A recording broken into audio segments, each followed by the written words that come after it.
No, if you want to, that's cool. I mean, it's extremely lame, but yeah, go ahead.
Yep, coming through.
I think it's called like fleet-footed.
Do we get to pick any items or anything? Nope.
Wait, are you, Nick and Sarah, are you guys using your characters from our Forever Ago one shots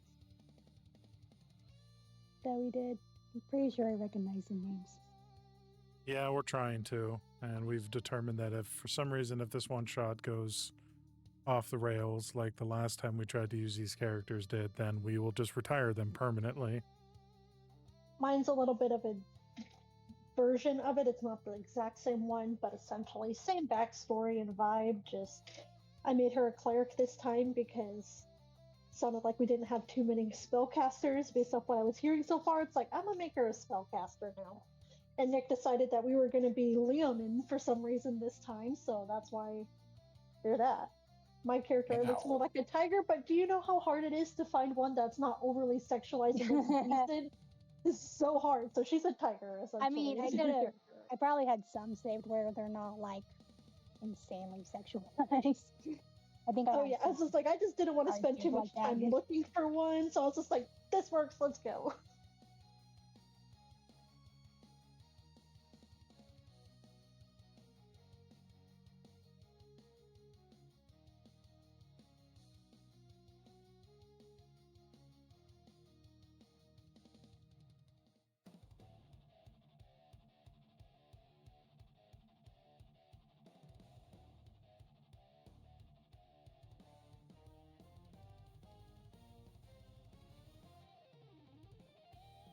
So if everybody's at least done picking their classes, does everybody want to share what they have?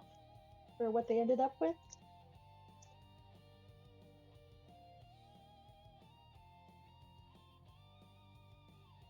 Sure, I'm down. Okay, you start. Go ahead. Okay. I made a Warforged monk, and he is Way of the Astral Self. I based him off of a video game character that I've been wanting to try out for a very long time. So his name is Soldier, because when you name a Warforged in their lore, you name them off of the purpose that they have. So his name is Soldier because he's meant to be a soldier. So yeah, hopefully my character doesn't suck ass. I mean, that's generally the hope for most D&D characters, but... That's very true, yeah. Alright, I will go next. This was all completely rolled random, but I am a gnome monk, Way of the Drunken Master. I'm so excited. I also rolled for the name and it ended on Donella. I don't know, whatever that was. But yeah, another monk. Woohoo! Because the monks are awesome. And it's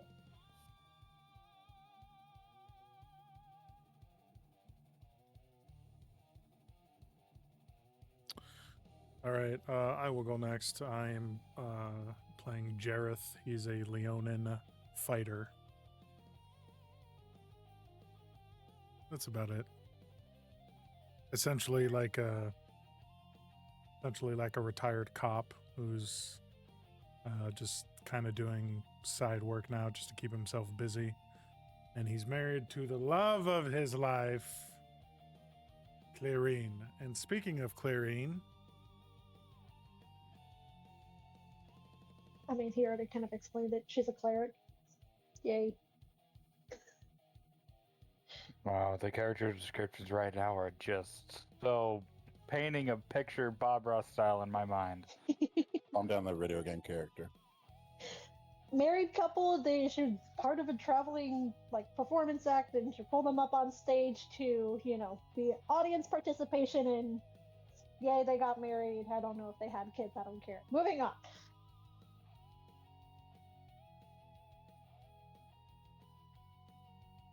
What am I?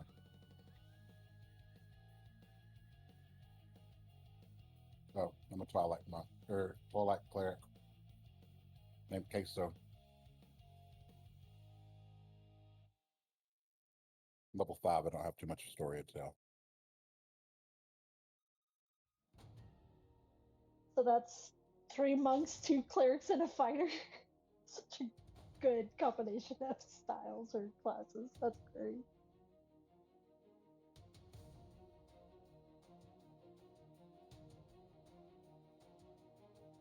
all right, Anna, what are you bringing to the table? well, like Sarah said, I'm the third monk again, I guess. My same character I did last time. I think, or I guess was Deborah and Nikki gone from the last time? Anyway, her name's Uno. She's a monk, Way of Redirection. And she's human. I don't know. She has more of a backstory, but I'm not sure if it's really relevant, like, for one-shot stuff.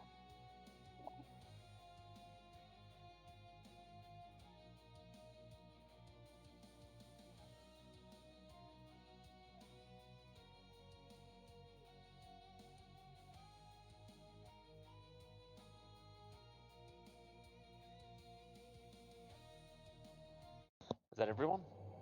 I think so, right? Can't believe we ended up with 3 monks again. I can't. 3 months. All right. Sounds like the start of a bad joke. 3 months, 2 clerics and a fighter walk into a bar and just... Yeah. Well, for reference, we are on the other end of Forlon today. Way down here in Rubberham.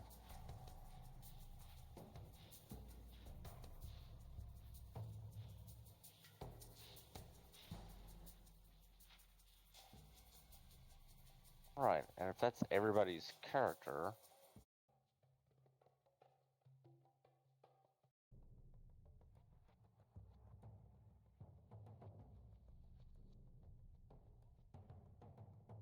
Then let's get to it.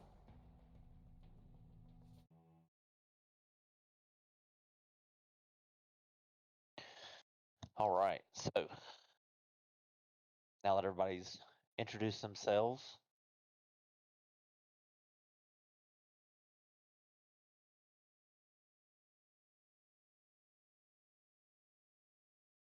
make sure I got all the right handouts here.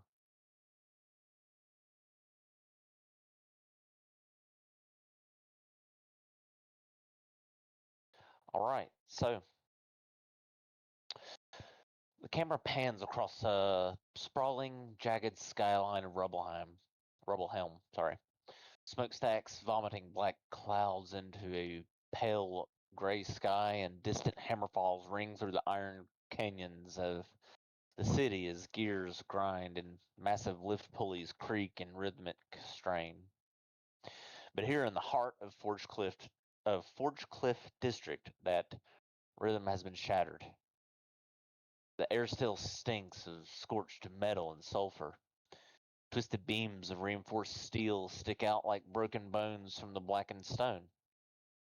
Loose arcane sparks crackle across the rubble as Leyline energy bleeds through the fractured ground.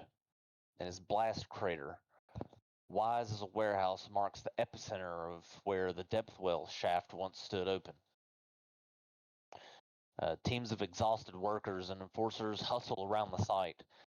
Corpses have been covered with tarps. A few unlucky souls lie half petrified where the unstable rune currents flash froze them mid-scream. And standing at the cordon, waiting for your arrival, a thick-shouldered dwarf with soot-stained cheeks and heavy leather armor.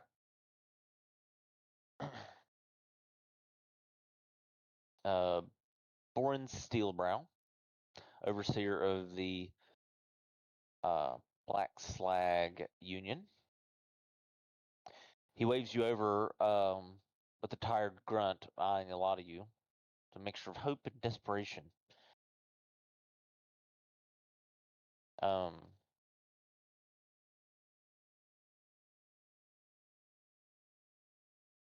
He says, "You're the ones they sent?"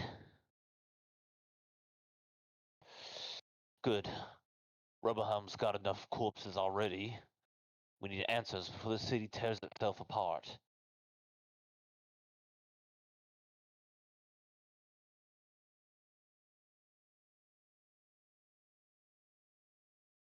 What do we need to know?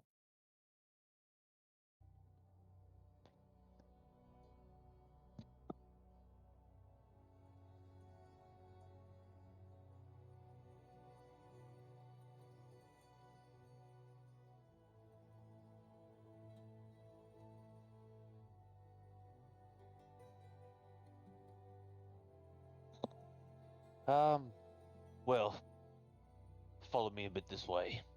And you smell a thick layer of sort of this soot in the air, and then just smoke.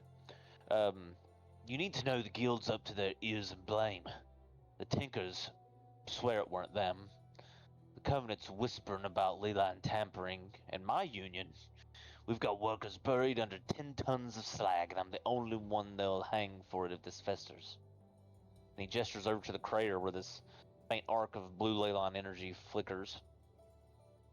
That shaft goes down to the depth well core. Old tunnels, ancient, some say. We tapped it for stabilizers. Standard work, but something down there stirred and then came the blast. I want the truth fast before factions start carving up what's left of this district for themselves.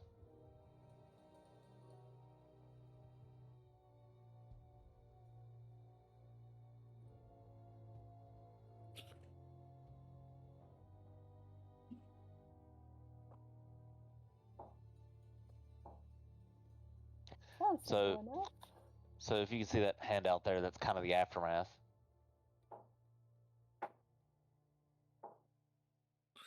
And we're on the outskirts of that aftermath right now. Yeah, he's just sort of there overseeing. You see he's covered in soot. He's been sort of hands-on in there as well. Because there's a lot of his workers were there that were in the blast. So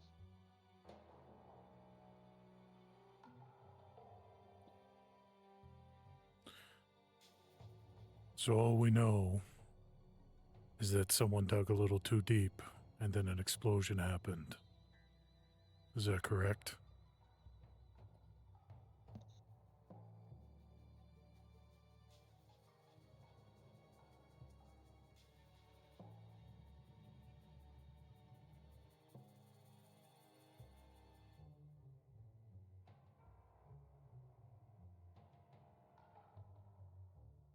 aye, that's the bones of it.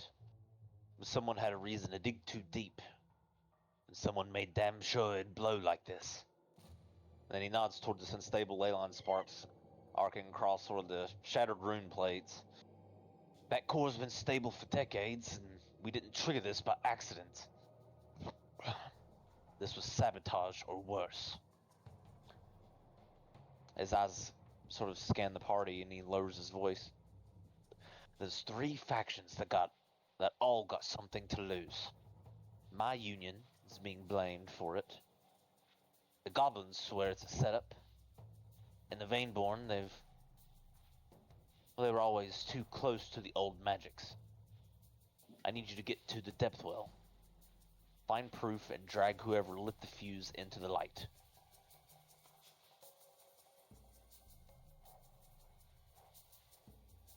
That sounds very doable. Very easy steps to follow. I think we can handle that.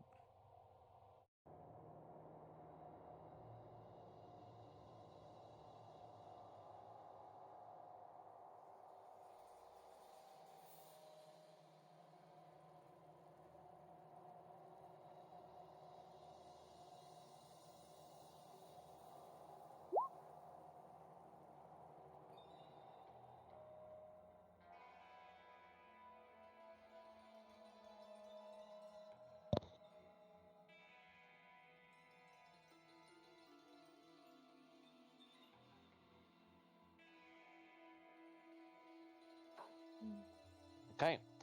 So where do you guys go from here? You're at the sort of the blast site in Robohelm, over in the Forgecliff district.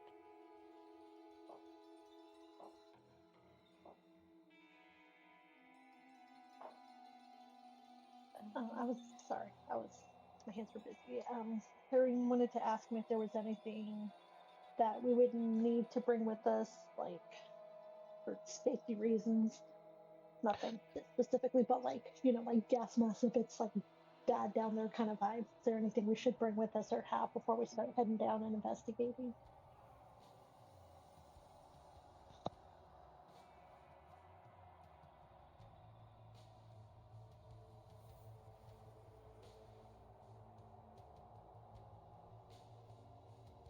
Yeah.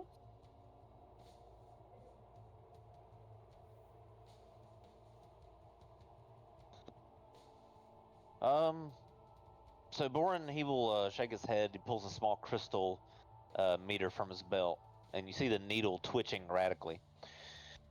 If you've got rune wards or anti-surge charms, now's the time to wear them. But truth is, not much will help if the surges spike while you're down there.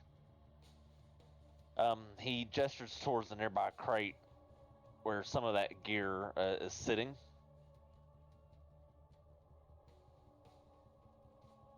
He gestures you're going to want to put one of those on in order to get close to the blast because of all the vapors and stuff.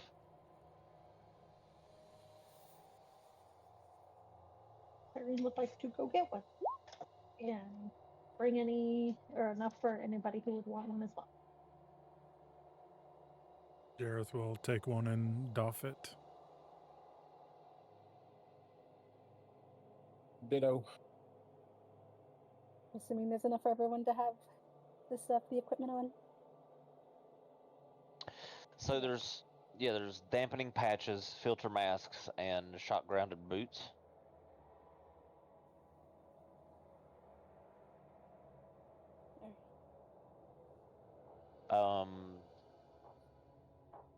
Let's see, and the gear should offer you some benefits. So each of you are handed out some gear that I'm going to show you in chat to help you survive the investigation as you get closer to the site.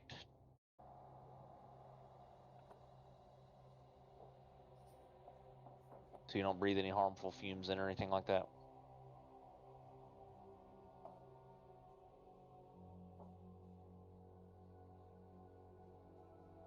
Oh, yeah. Boots are cool.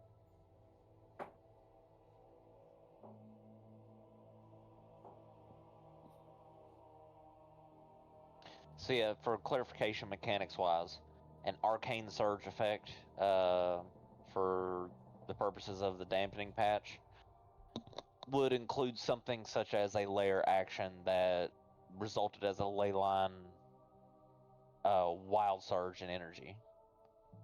Essentially giving you all danger sense on that save that resulted from that leyline explosion.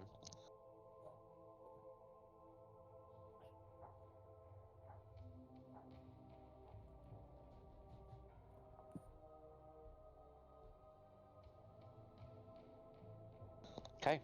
So who should get the dampening patches? There's only 3 of them.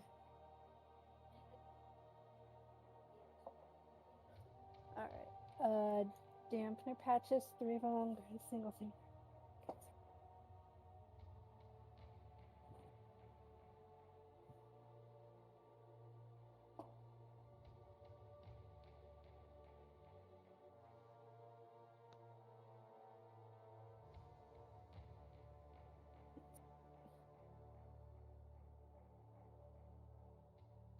Honestly, shotgun and boots, that might help soldier charge back up. We don't need the damage protection on lightning.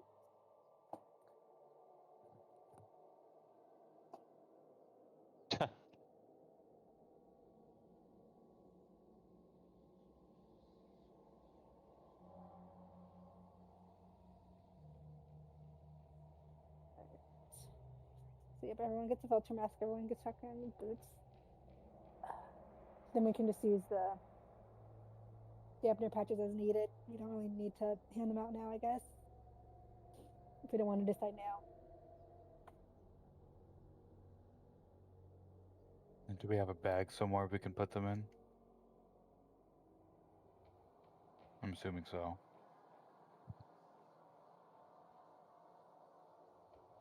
They're probably not that big. Someone could probably just hold them.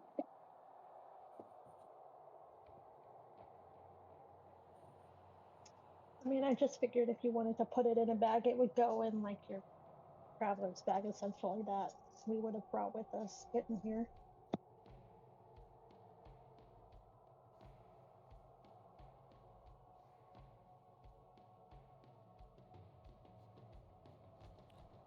Jareth is definitely putting on the boots right now, and he'll put the mask around his neck so he could just easily pull it up to cover his mouth and nose when necessary. Question. Yeah. If you don't inherently breathe because you're not an organic entity, do you need a filter mask? Are you a construct or something? I'm a warforged. Or forged? No, you don't need a mask. Cool. Because you don't have lungs, I don't think, right? No, I don't breathe or eat or anything like that. Right, so no, you don't need...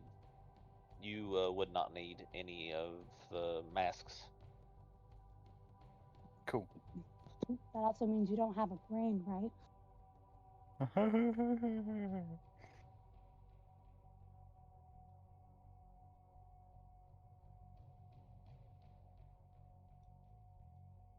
Alright, if everyone's equipped, then we start heading towards the blast area. Start heading down into the underground.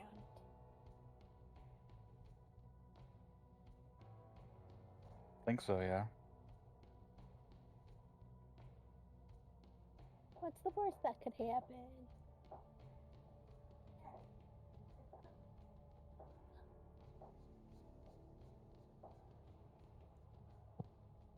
So you're already the blast zone. Okay.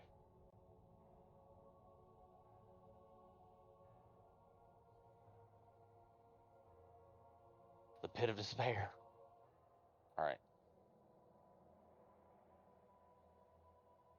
Where's my blast? Thought I had a blast zone handout, actually. Or supposed to be... Epicenter? Yeah.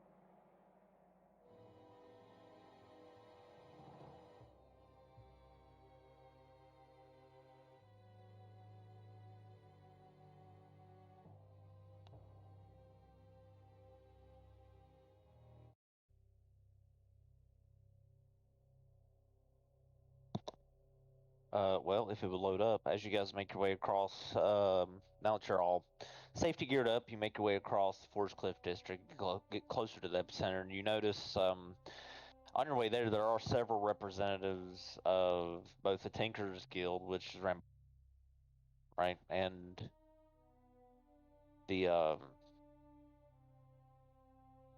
see, where's my faction sheet? And the Vaneborn Covenant, which are, the Tieflings, which, I think I've got a faction handout I can share with you. So these are the three factions that run Rebelhelm.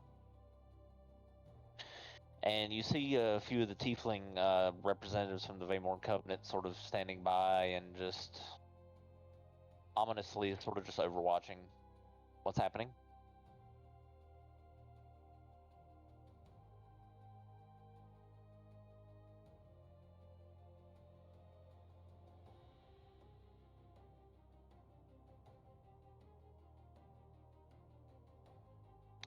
So you carefully navigate the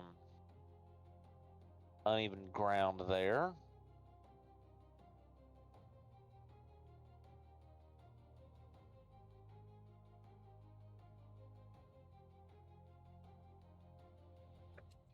Does it look Okay. like they want to talk to us, or are they just watching?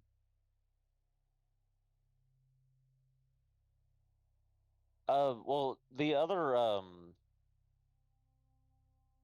members, just the bystanders are more or less talking amongst each other. They're not particularly, no one's particularly like looking your direction.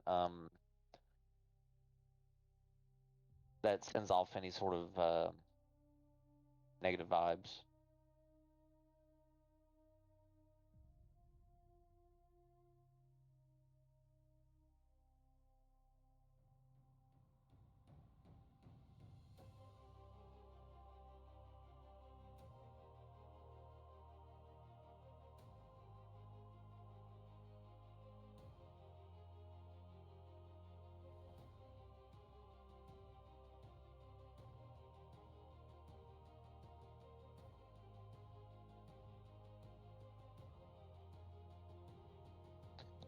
All right.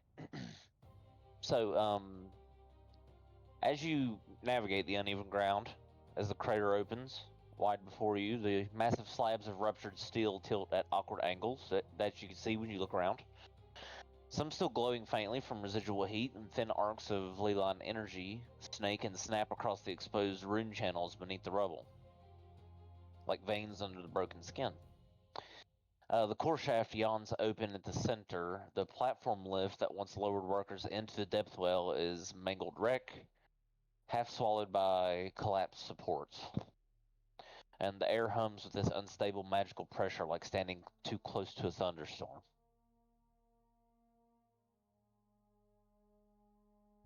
What you guys do is you look around sort of this epicenter area. Can I go take a look down the big hole? Sure, perception check as you gaze over into sort of the epicenter there, the opening.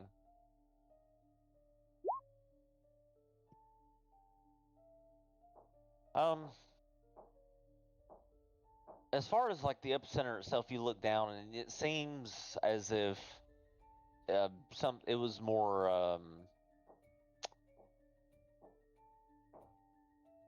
a very condensed sort of blast that erupted outwards, but you can't tell much else looking down into other than the obvious damage, and seemingly no way to safely get down there from here, it seems. But whatever's at the bottom is probably completely exploded, so you're not sure that. From here, though, you can't really see the bottom. The shaft goes on and on. I guess connected to that. Can I grab a piece of rubble or debris and just toss it down to see if I can hear where it stops? To kind of gauge the length of the blast or see how far down it goes. Yeah. Alright, so you toss like a little stone over into the hole and goes down in? Mm-hmm. Alright.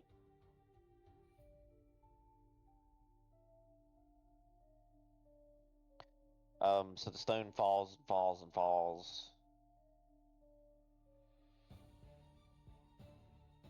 For at least 30 seconds and you don't hear anything. Damn, that's hard. It's a pretty deep Then- hole. And then, at the end of that time, the stone comes flying back up outward. Oh.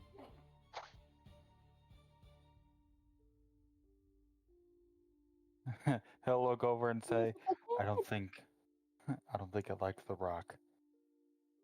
The stone hits the ground and bounces a little bit and has this blue, these blue little slithers of Leland magic energy spreading across it as it comes to a stop.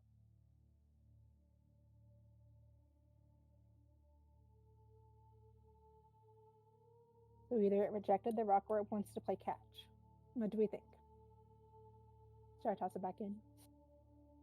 I don't think it liked the rock. I don't think it wants to play catch.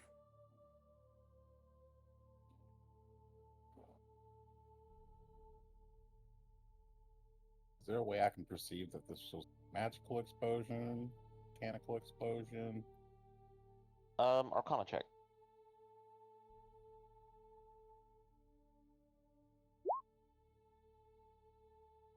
You sense wild surges below. Ley line interference is still active, and the rune stabilizers seem deliberately fractured.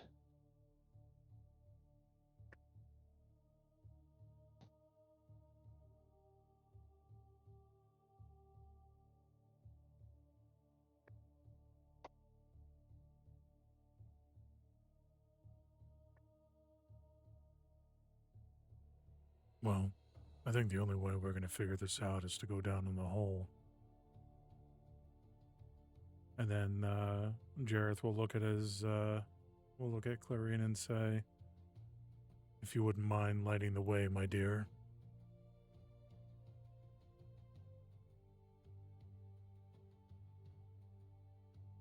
I guess she'll cast light for her cantrip and onto something. My brain's not working today, guys. Jared's sword. Jared's sword. Okay. Cast light on his sword so you can kind of see a little bit better.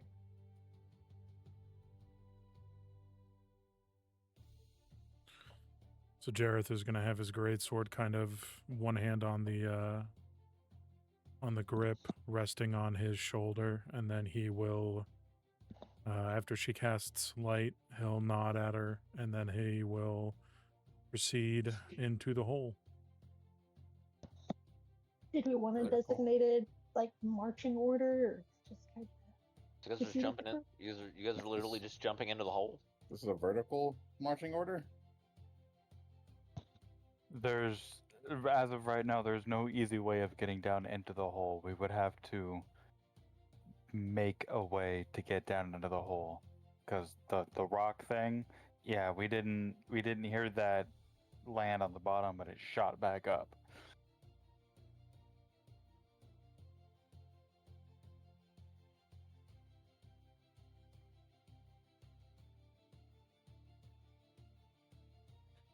Can I look around to see if there's any rope or something to tie, like something sturdy to tie rope around?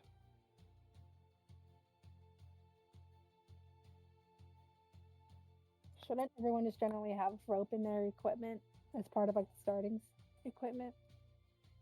So you'll see when you edge closer to the ruined lift platform over there, which may be the only great anchoring spot if you were to use a rope. The opening yawns wide, and the depth well plunging into darkness beneath your feet. Faintly line arcs snake across the shaft walls, sort of like spider webs pulsing every few seconds. And the heat rising from below is oppressive, tinged with this metallic ozone. The mangled lift is clearly inoperable. Thick chains hang uselessly, partially melted. The shaft descends at least 80 to 100 feet before fading into darkness.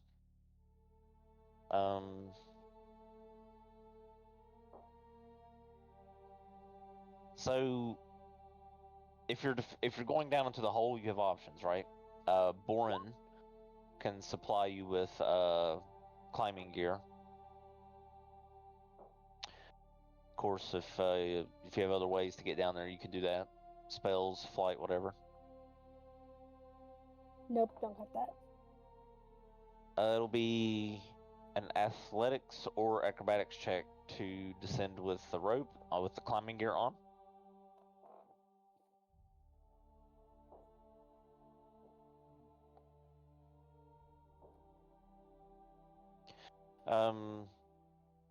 Before you pass in, it's 100 feet before you pass into the darkness if you're going on with rope. I'll be able to see the bottom. Chain.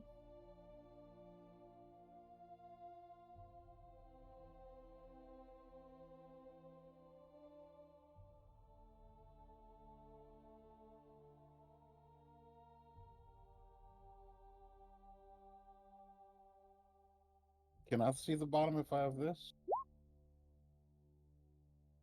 Eyes of the night. I would say that you can probably see the bottom.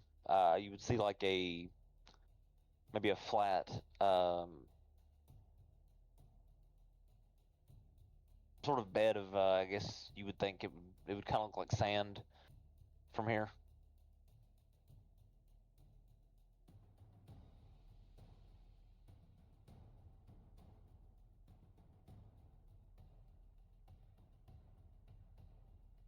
Alright, do we want to create like a climbing chain of everyone connected so in case someone does fall, someone should still be anchored to it so, fall all the way?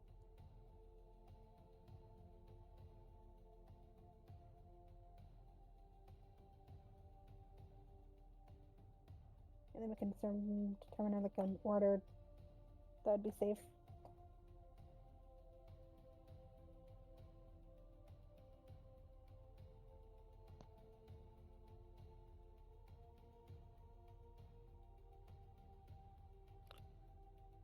Can Jareth look around for anything up top to see what a rope can be tied to that would seem secure to bear everyone's weight?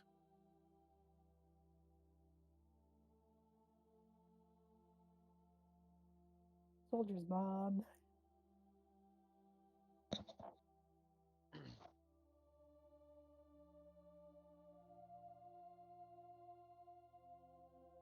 The gear that you have, as long as you don't like fail your checks and let go of the rope or something like that, then there shouldn't be any like. I mean, as long as you're not over, I think 500 pounds.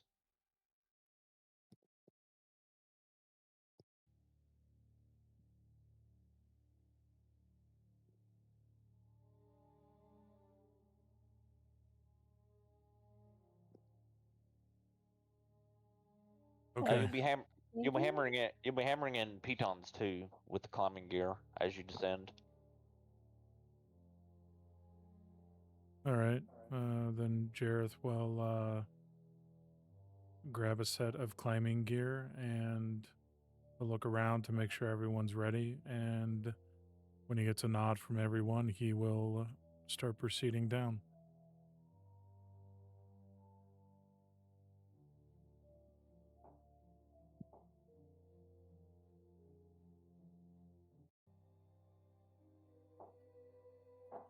Okay. And I guess Donella will go next. Down the hole. Yep.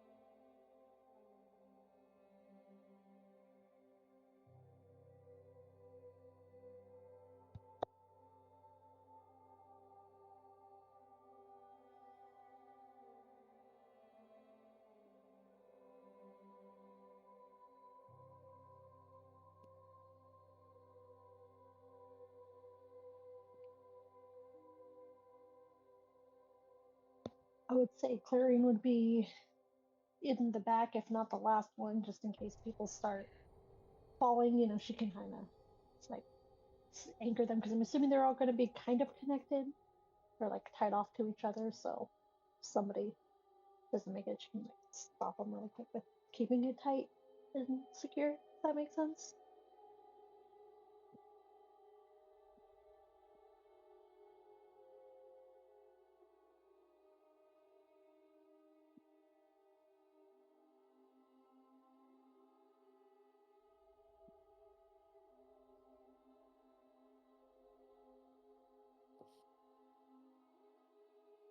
So Soldier Uno or Kisa, who wants to go next?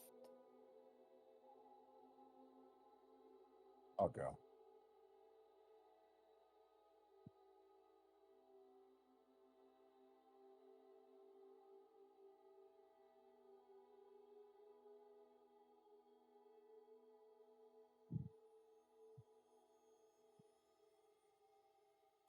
Did you say it was athletics or acrobatics to go down the rope?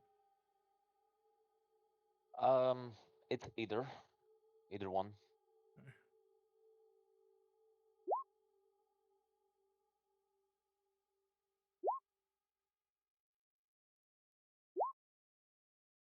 Oi!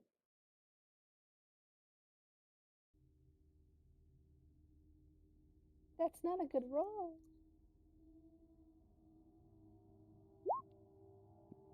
Okay, I got you guys.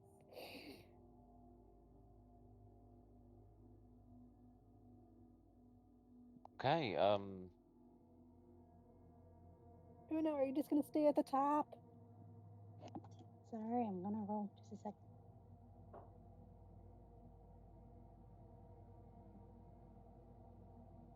Computer's being really slow again.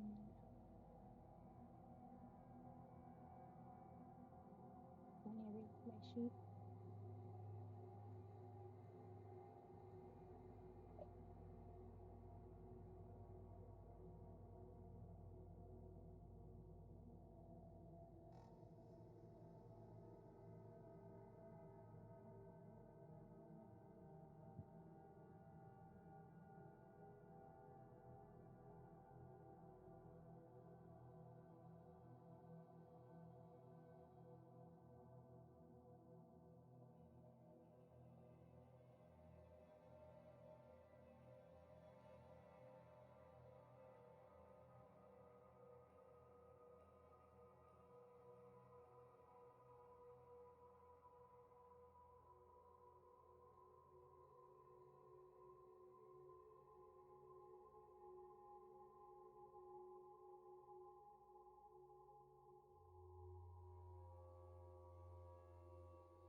All right. So Donella, you slip a little bit as you are descending the. As you guys make your way down, you do fairly well on your way down to the bottom.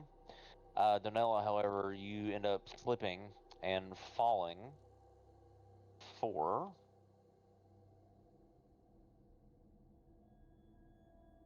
Oops.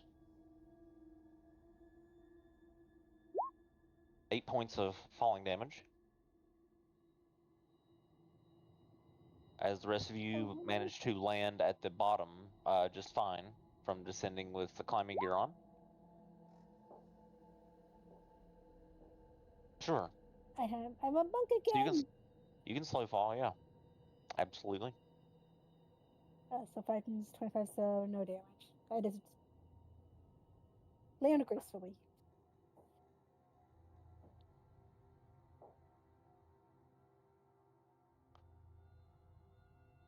I pretend it was on purpose.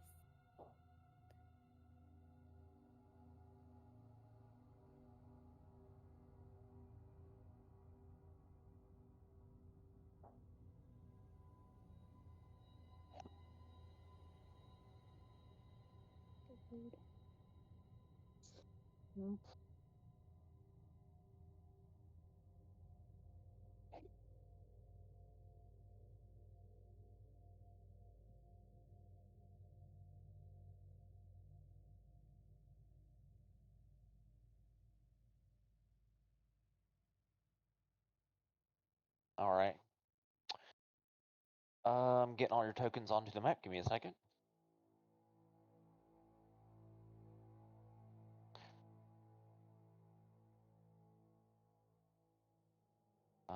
Uno, gotta make you a token real quick.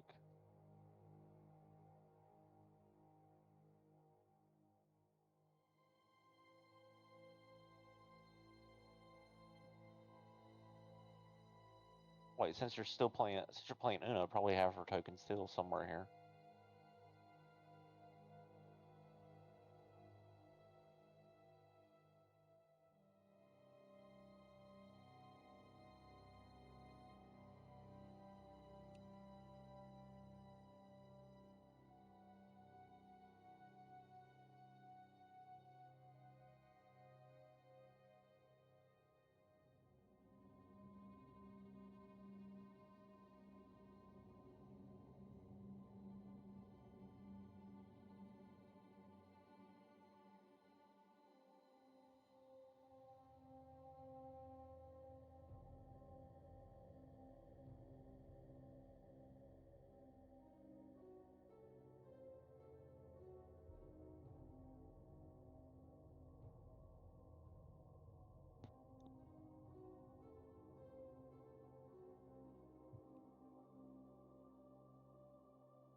All right. Let's do it. As you guys land and begin to make your descent into this, you start making your way around into what you can tell is the mined out system that the people of Rebelheim have developed here. A system that typically anyone doing work down here near the Driftwell would use this sort of system as you're seeing these sort of sculpted stairs into the stonework as you descend into the area.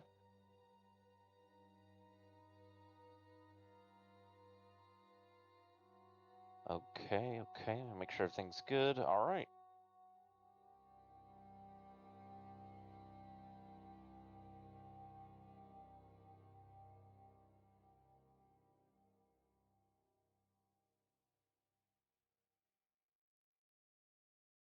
Oops.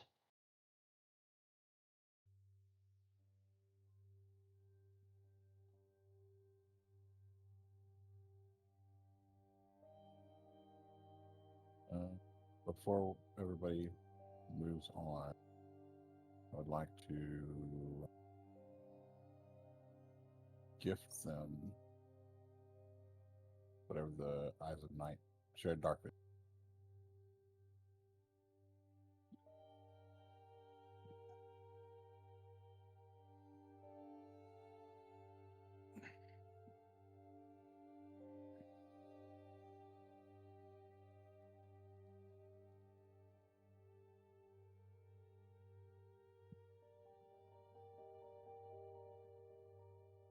Right.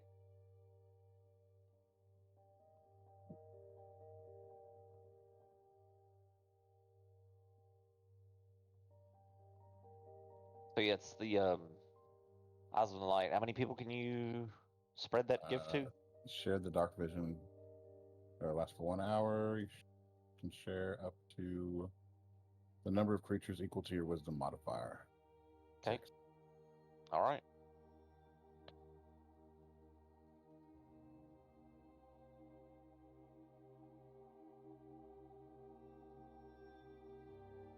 All right, and your dark vision increases for the next hour, thanks to this ability.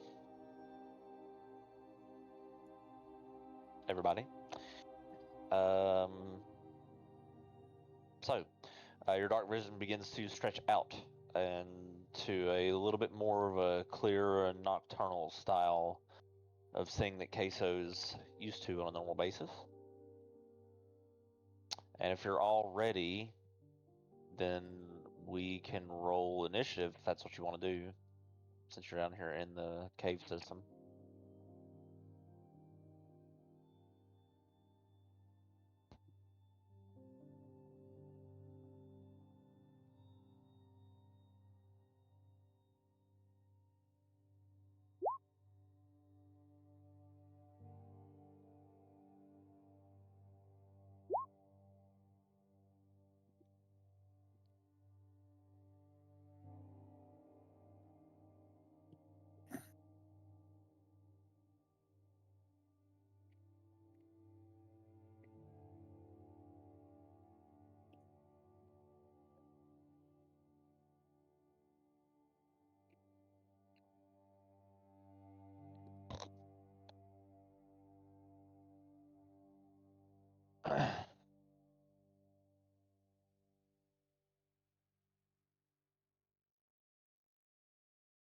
Uno.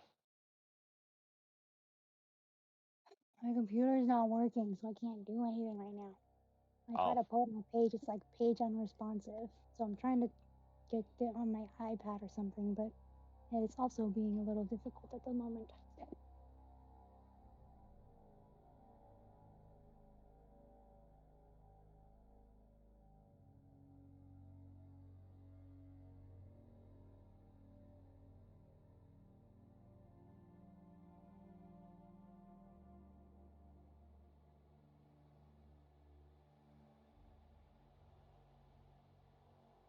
Do we just want to hold your turn, and then once you get it booted up or hopefully figure it out, you can go twice?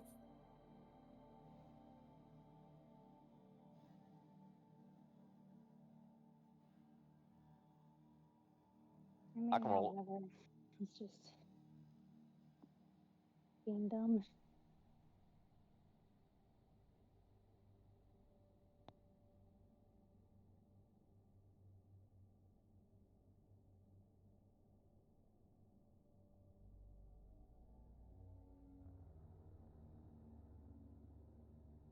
Oh, well, now it seems to be working.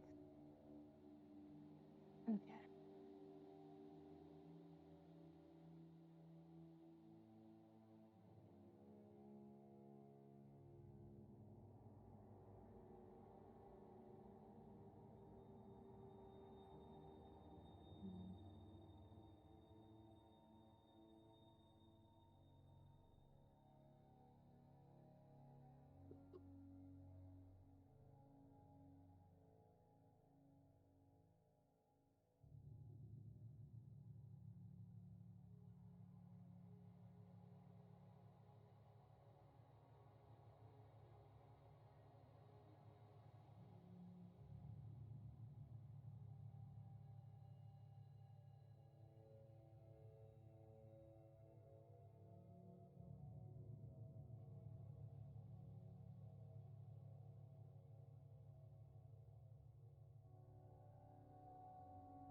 Oh, there was my acrobatics in case we need it.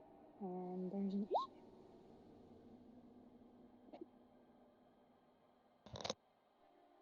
All right.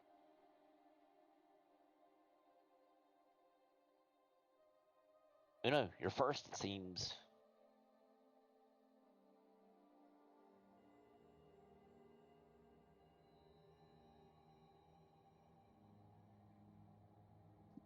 Alright. I don't have to be first, but that's fine.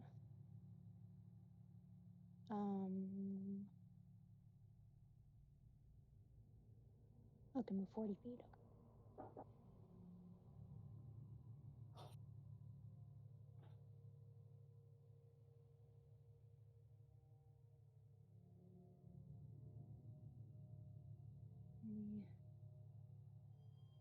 And I guess, oh, there's like this water over here.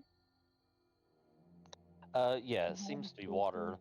Seems to be water. There's also when you when you come around the corner, there's these two suits of armor just standing there, dormant.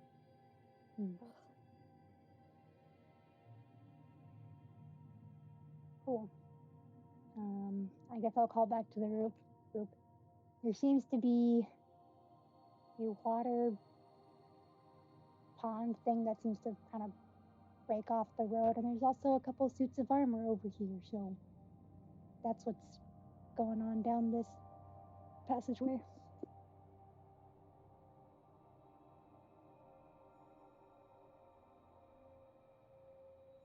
Okay, Jareth, your turn. All right. He will nod toward Uno, acknowledging her callback, and then he will proceed. 5, 10, 15, 20, 25, 30.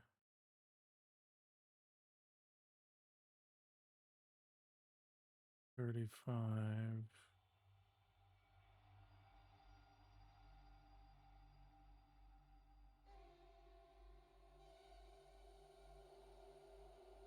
Can Jareth, can he make a trying to figure out how to word this.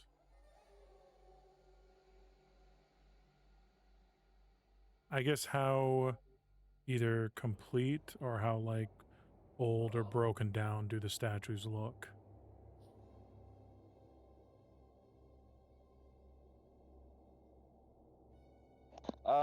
Suits of armor, not statues. Or suits of armor. Perception check as you look at try to look at the armor from here.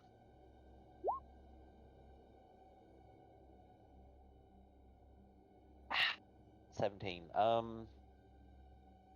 mean, they look. You can tell there's some wear. They're certainly not brand new. Not like. Doesn't seem like they've seen an intensive amount of action. There are a few dents and dings and scratches and stuff across the armor in various places. But the armor very much does look like actual armor.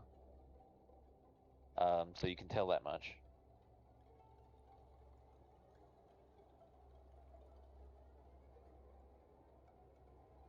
Okay.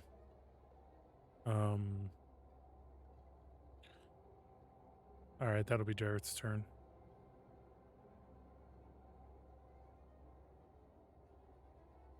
All right, Queso.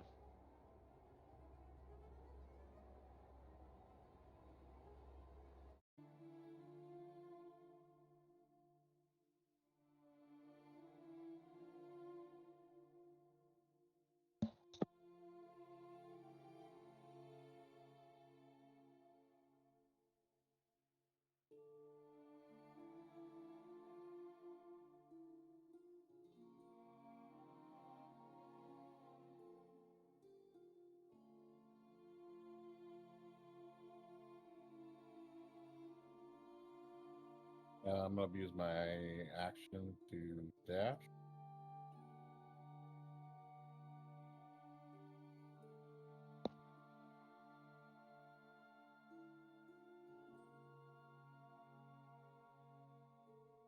Is this like a hidden wall or something? Well, I mean, you sort of look at it. It looks just like part of the naturally forming, like, corner of the cave, Well, that might be the lighting barrier that threw me off. probably. Then I'll just get here, and that'll be my action. Or that'll be my turn. Okay. Clarine.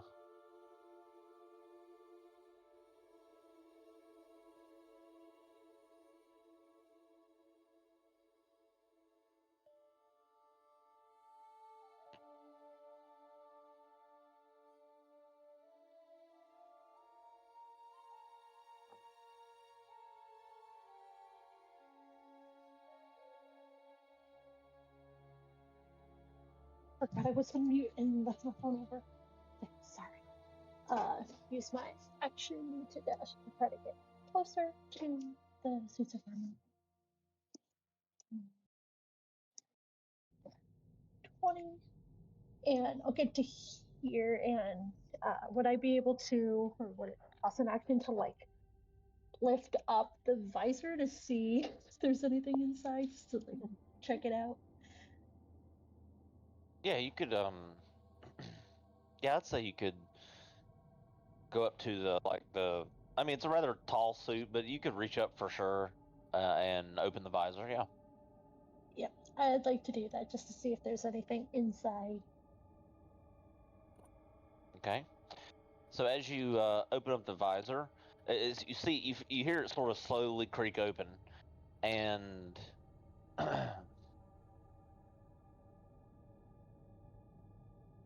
you when the visor opens up, you see these in like the back of in the back of the helmet, right? Like in the where the back of the skull would rest. You see these two orange eyes fling open, and then this flaming fist reach out to touch you. Let's see. Okay, let's see if this works. 15?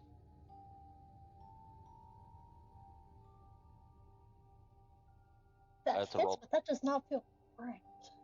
It's a roll to hit. AC, Let's take a look at your AC real quick before. and I'm trying to look at it. It's like, this feels weird. This is like, oh, I always forget you have to check the boxes and toggle it on for the thing. So if you guys haven't yet, you gotta toggle on your armor and stuff. So I have AC of 7, so that tries to hit me for an again.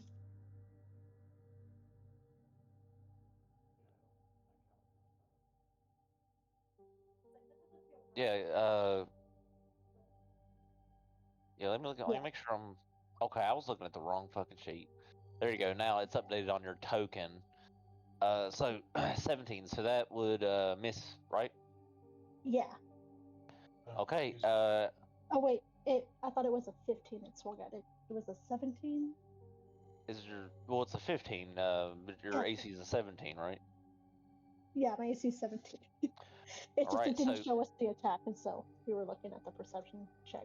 So what happens is this small flaming elemental magman hops out of the armor and sort of dancing around the ground, like juggling this ball of flame in his hands, and sort of laughing as combat begins.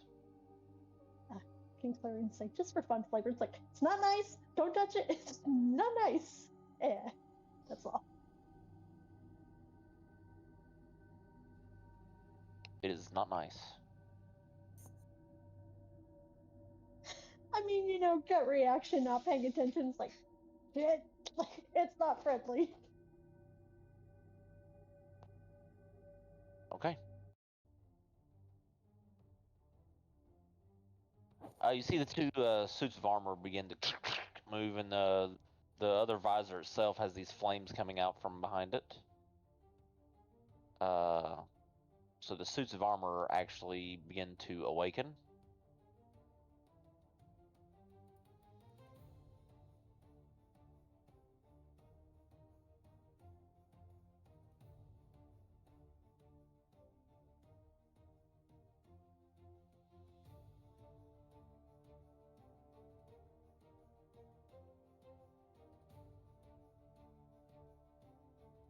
I'm sorry, I couldn't remember if I said it or not, but that would be my turn. Start to use my movement and action for movement from that. Yeah. Yeah, because you had to use your dash. Right? Yeah. All right. Donnell, your turn. Okay. I'm gonna start moving, hearing noises of combat. Let's see, it's 10, 20, 30. Still don't say anything. Oh. Does do not look nice. I am going to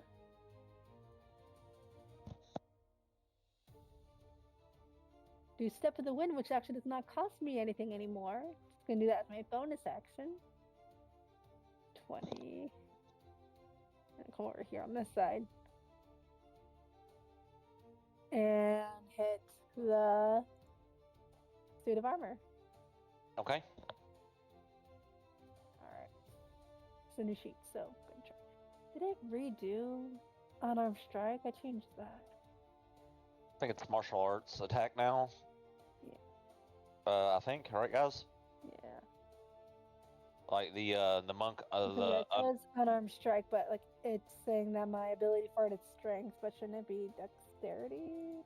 You can change it in the little eye thing. should be Yeah, I dex, yeah. Yeah. You can change it. Like I did that before and then it went back to strength. Anyways. Gonna hit it. Let's see if it works. 21. That hits. Alright. And then damage for 6 damage. Okay. And then there's extra attack, right? Or is that not there yet? You're level 5, so 5, yeah. yeah. Extra attack. have extra Then hit again. Alright. 26. That hits. For 6 damage again.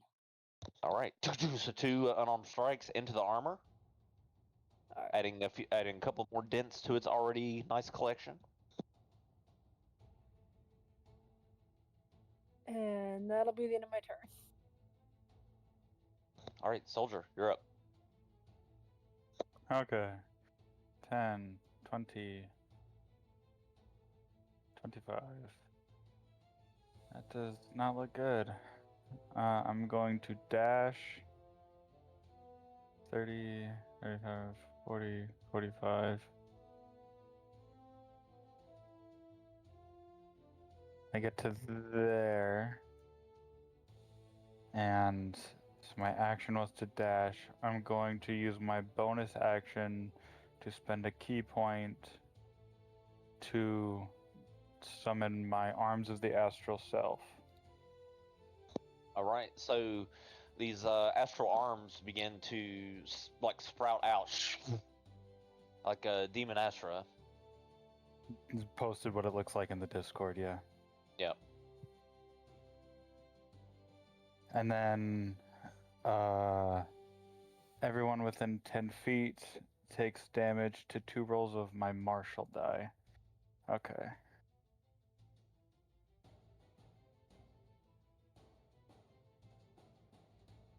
All right, so that would be then 10 feet, so 5, 10. That's Clarine as well, but the suit of armor and the Magmans. Okay. Alright, I'm trying to find where my martial die is. Like, there it is. 2d6. Okay. Take 9 damage.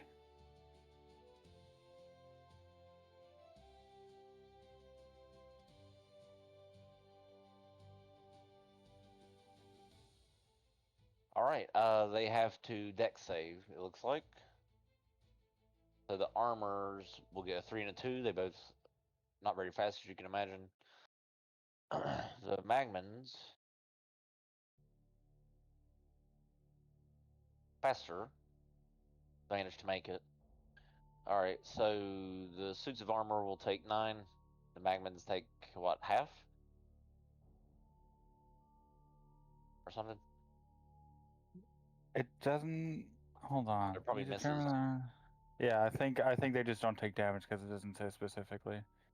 Yeah, then it just misses. Okay, so Yeah. the Magmans dodge out of the way of the astral fists. Anything else? No, that's my action and bonus action, so I'm done. All right, Una, you're up.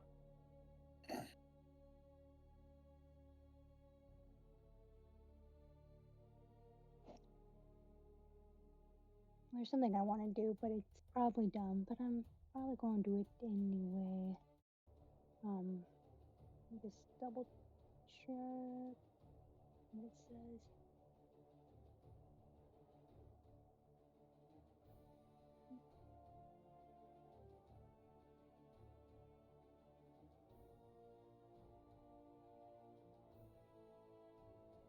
Alright, guess I'll.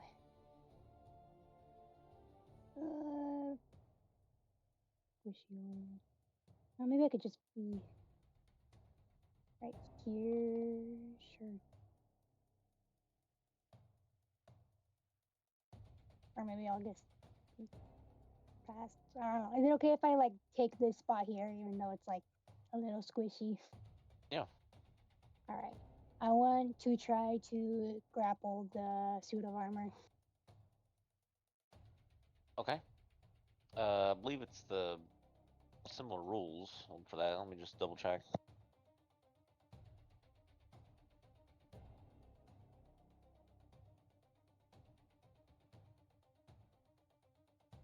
All right, grapple.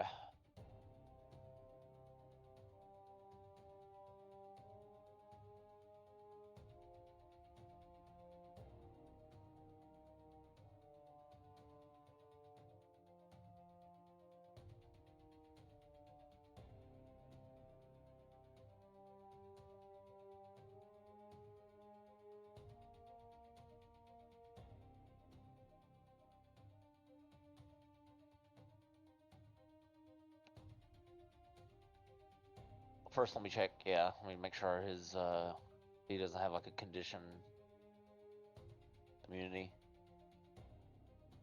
Oh, he does not have a grappled condition immunity. So I'm pretty sure it's the contested strength check. Pretty sure.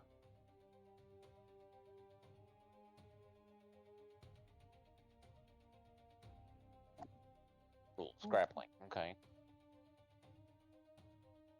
Grappling creature can grapple another creature. Typical grapple using an unarmed strike. However, grapple is initiated. Okay. I can grapple with an unarmed strike. Let me Is that see. what you said? That'd be nice. Because my straight up strength isn't amazing.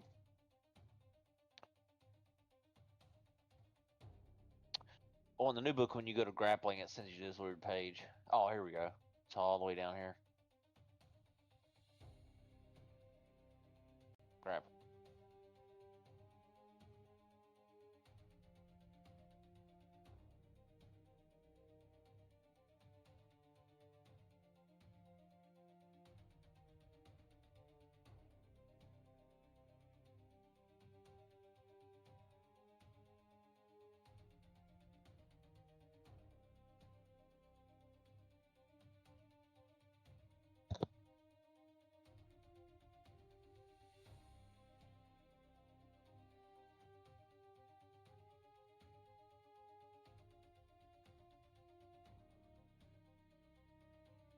Alright, yeah, so it says make one unarmed strike against a target that is no more than one size larger than you, with one hand free.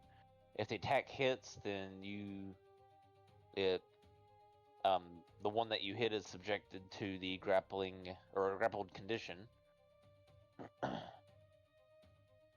Target is then subjected. Okay, so if they hit and fail a save. Okay, hang on. Instead of an opposed skill check, target must make a strength saving throw. 8 plus the attacker's strength modifier plus proficiency bonus. Okay. So yeah, you hit with an unarmed strike, you'll do your damage, and then when you hit with the unarmed strike, that's when you announce that you're going to try and grapple. At that point, your opponent will have to try and make a save, a strength or dex save. They get to choose. Okay, I guess that's 16. Okay, that will miss the armor. So you miss the arm strike. Well, I guess I will try again. Okay. 22. Okay, that hits. Okay, and then I still get to deal the damage. Yeah, go ahead and roll damage.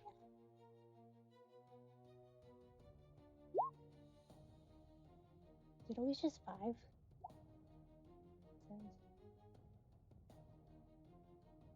me see if I try to press the button. That's what it says on my sheet. But Yeah, it doesn't say that it doesn't do any damage if you hit, so I guess it does. I mean, it makes sense. It would kind of hurt as well. Okay, 5 points of damage. Mm. So the armor has to try to break free, and he's going to use strength 11. What's your? Let's see. It should be your strength mod, proficiency bonus, +8. my strength mod is 1. My proficiency bonus is 3, so that's 4. Plus, what was it again? Sorry. It's 8 plus your strength mod plus proficiency bonus. Oh, I think I have 12. I think that would be 12. So Is it 12? Yeah, because if my proficiency bonus is 3 and my strength modifier is 1. So if it's 8 Yep, 12. plus So 12, yeah, you have 12. so you have the armor grappled. Cool. And then I am going to do this. It's a free action. I'm going to shove his face into the wall. Okay. Yep. So that will be a hit, obviously, since you have him grappled. All right. So you shove him into the wall. That hits. Roll damage. 6. Okay. And let's see. It's a nice little addition. I like that. Yeah. You can sort of do that in Baldur's There's Gate. You can walls. I can shove people. you can kind of do that in Baldur's Gate, but they were less open.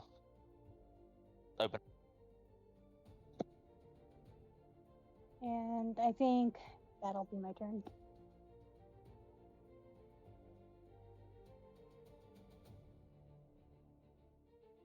Okay. Jareth, your turn. All right. Jareth is going to move 5, 10, 15, 20. And he's going to go for this fucking thing right here with his greatsword. You see it just laughing, and widely grinning. That will hit. Okay, so 14 and then graze. If your attack misses a creature. Okay, so I did miss. So 14 points of slashing. All right. So in one hit, you cut through the magman, and with one clean hit, you hit it. However, it begins to light up,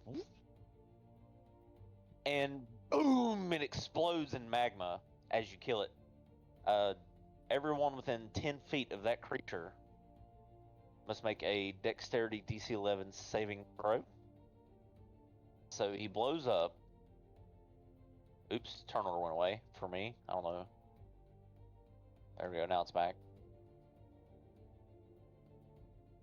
10 feet. So, boom, he blows up. Everybody in that circle has to make a dexterity saving throw.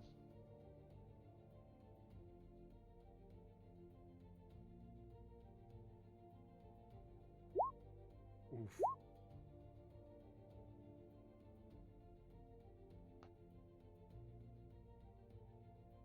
$11. Can't save you with my. Make sure this ability really does.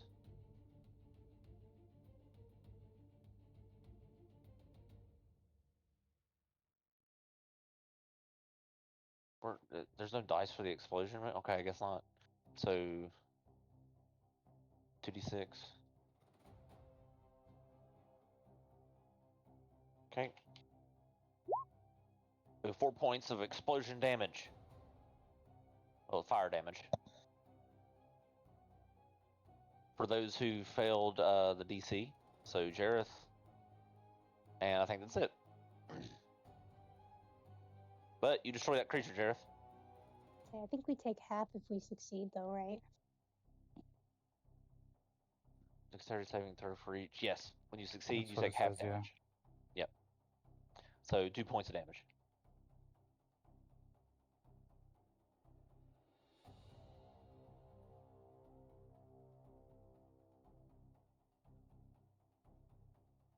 Okay.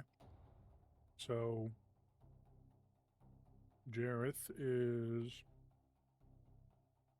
going to grit his teeth through the fire and then rotate and go for the other little shit and try and attack Okay. that one.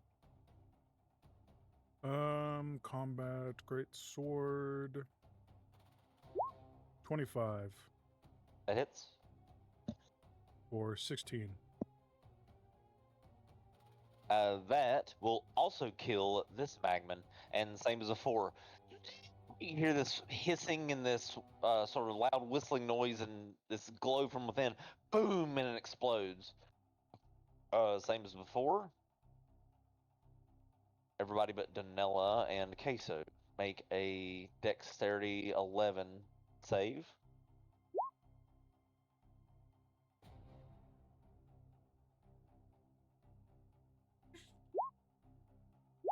Alright, you all save and take 3 points of fire damage from the explosion.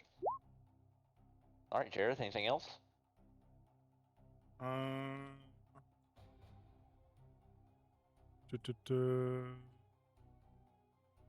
No, that'll be my turn. Alright, so this animated armor is going to turn towards Uno and attack Uno. So the animated armor is going to make 2 slam attacks on Uno. So here we go. 16?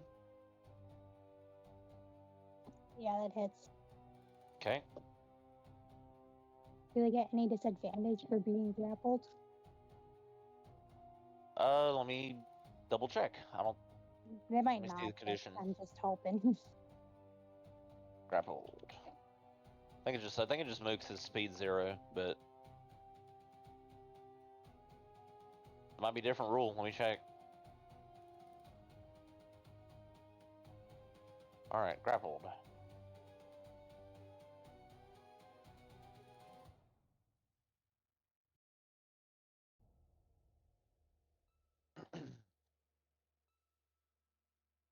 Okay, I just clicked on it, so what happened?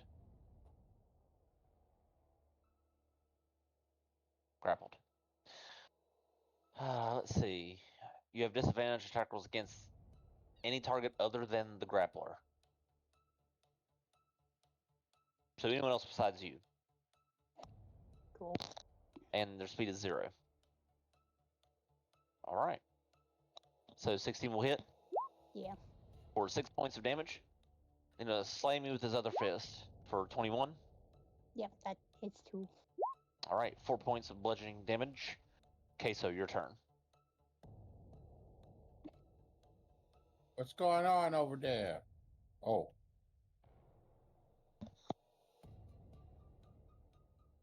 Pretty.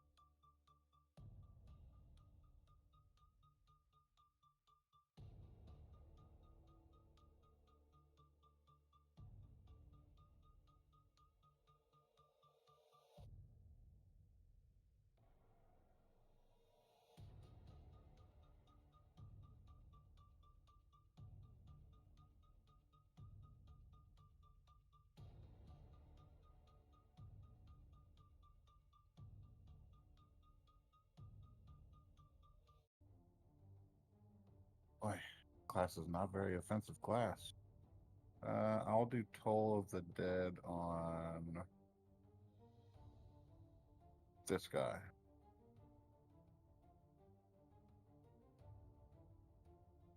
Okay. So he must make a wisdom save. All right. Not great at these. 11, he fails.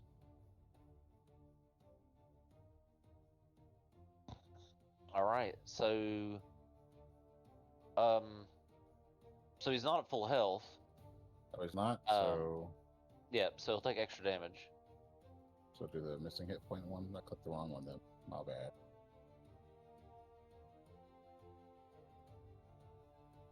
Okay. Pretty good. The bells sort of weaken the armor down. He sort of just makes it seem a little more aged. Anything else? That'll be it. All right. That same armor is going to attack. Actually, going to turn and attack Clarine twice. 22. It's All right, 4 points of bludgeoning, and then another for 7 that will miss. Now it's your turn, Clarine. guys, I'm already down 20 HP. So I didn't even do anything yet. Seeing that it worked for Queso, Clarine is also gonna do Toll the Dead. So why not?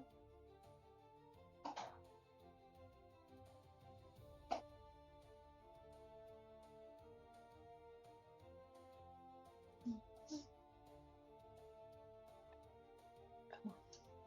So would it be the missing hit points one I click on? Yeah. Yep. Okay. It's nice they have that. Well, that's not what I meant, but okay. 9 Okay, I points think of HP if they miss.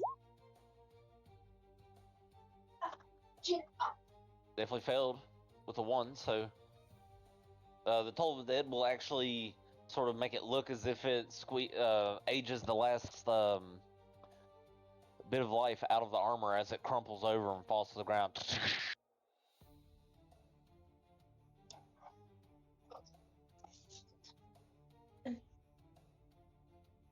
And I'll say that's my turn. All right, I don't know what Danella. else to do at this moment. Okay. I am going to go up here and just completely surround this thing and attack it twice. Okay. Hold on. I think. Here you go. 25 That hits. for 6 damage. Okay.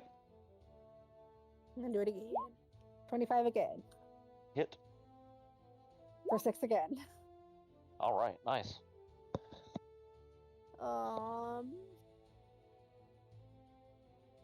Trying to think.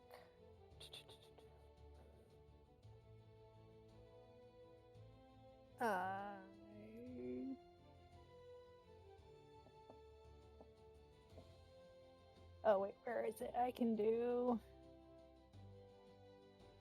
just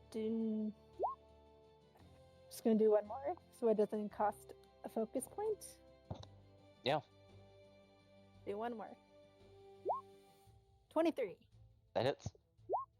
for 6 damage. All I do is 6 damage. I think it's because is it your modifier is 6? Oh yeah, just a 6 damage. Your dexterity thing might be that. Let me check your sheet.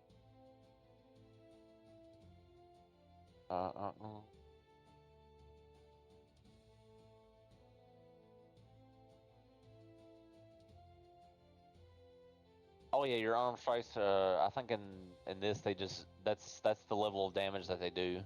They don't do a particular roll. Okay. So it's based on your dexterity, which is maxed out. It looks like. So yeah, that's right. Yep. It's their dex +1, so that's 6.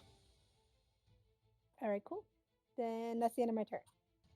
Well, the good news is how do you want to do this? Oh. Since that destroys the armor. There's just enough to put it down. Can I just kick its head off and have soldier catch it?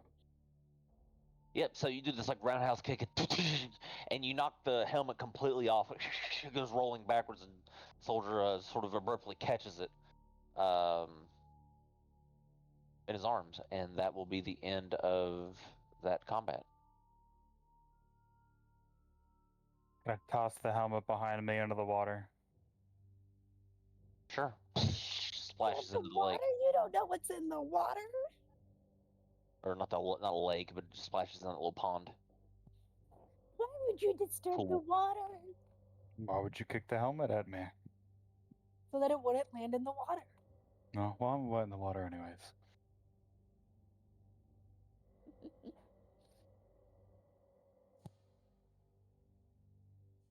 Anyways.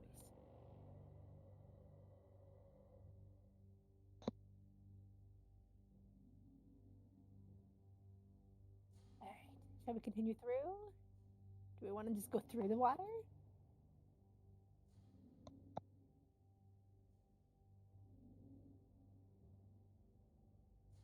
I guess since that's my action, that'll be the end of my turn for initiative. Okay. Soldier. Well, since fighting is over, actually, you know what? He's not gonna, just in case, because it lasts for 10 minutes. He's gonna keep up his spectral arms. And then he's going to move here.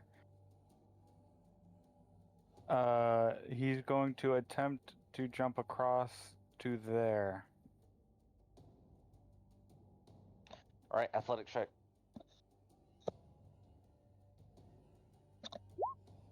Yes.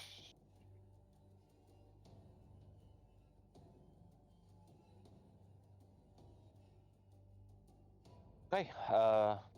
I'd say you're able to make it there.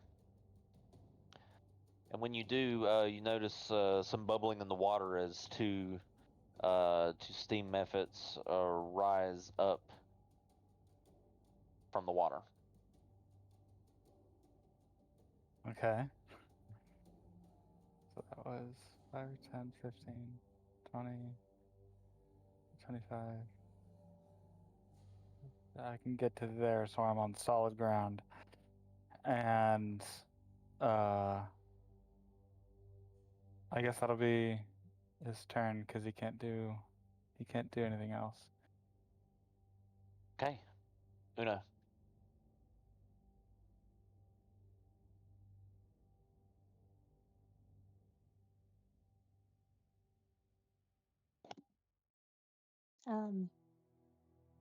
Do these things in the water seem aggro, or are they just kind of existing? Perception check as you look over at the whirling methods of steam that seem to be whirling just above the surface level of the water there.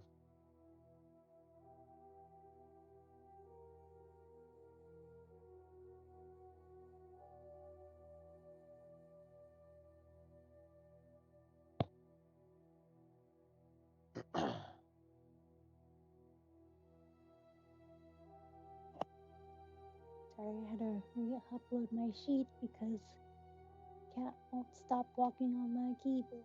You said perception? Yep.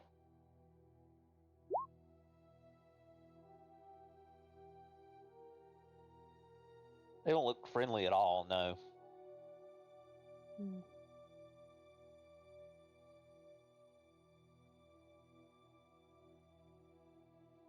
See. They have these claws that are forming.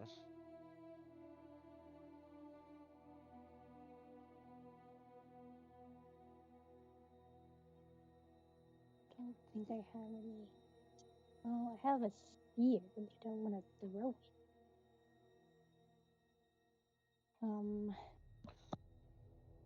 Or I guess I'm going to come up to the edge, and can I just ready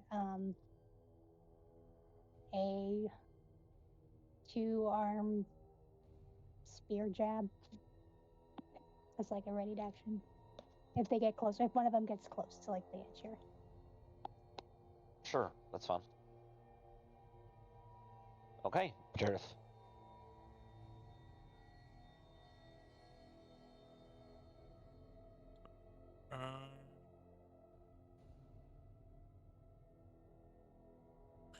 So actually, the first thing is Jareth is going to look over at Clarine and see if there's any of her clothing or anything is still on fire from the 2 explosions of the fire methods, and he's going to pat those out real quick.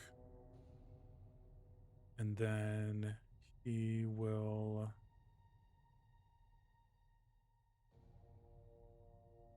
move to follow soldier. So 10, 15, 20, 25, 30. He'll get to right there, and he's just going to be staring at these 2 steam methods, just kind of keeping an eye on him while everyone else crosses, and that'll be his turn. Did we want to take a break? Yeah, that'd be a good idea. Take one now. Okay, cool.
Alright, let's get to it then if we're all back and ready.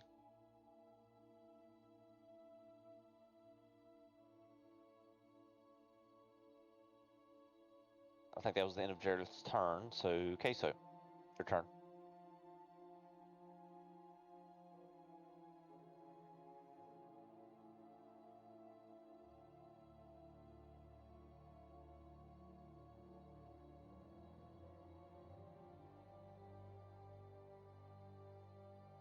Can I tell how deep the water is? Perception check as you gaze into it.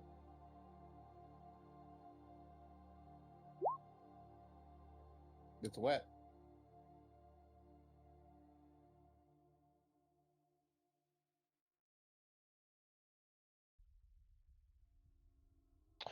Yeah, I mean, it seems a little. It seems pretty thick and very still, but Jareth, you saw Jareth walk across it. It didn't appear to get much higher than like his thighs. So, if anything, it's just difficult terrain.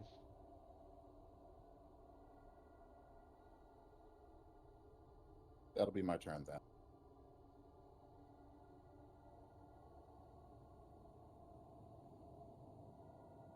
All right, Clarine. Seeing that it seemed relatively safe when they went over, at least they didn't get hurt at all. She's gonna walk across. I'll come here, so I'm out of the way, and I'll cast Cure Wounds on myself because I'm down almost half my health already.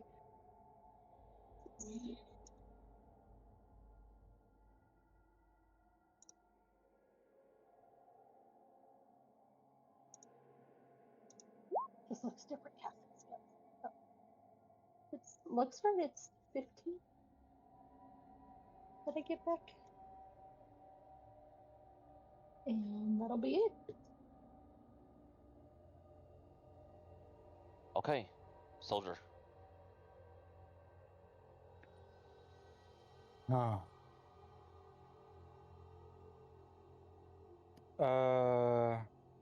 Let's see.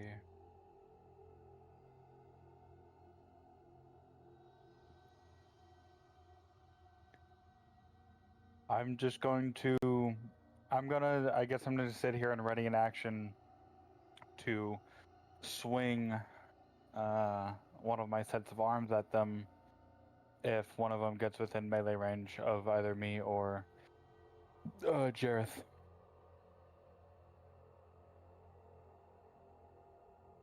Okay, Vanilla. Did you say throw your arms at them? Swing a set of arms is what I said specifically. Sounded like you said you were going to throw your arms at them. Like you disconnect it, you chuck it at them, and it comes back. Is what I just heard. It's fine. All right. I'm going to try moving, and then I'm going to go 10, 15, 20. Well, 15 right there, and then I'm going to go across the length right here. Hopefully they don't attack. 20, 25, 30, and then 35 right there, 40. So I can go 40 because and then yeah, I will just stay here and that'll be the end of my turn.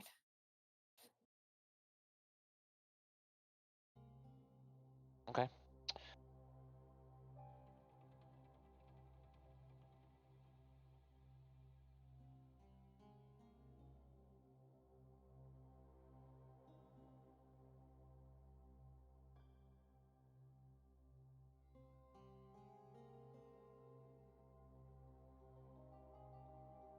Okay. All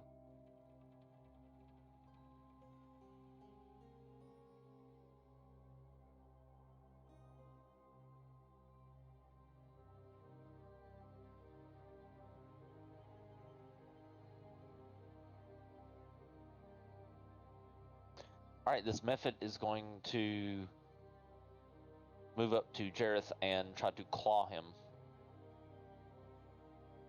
So the steam method seems upset that it's been disturbed. It surges over to Jareth. 7, that will miss. Uno, your turn.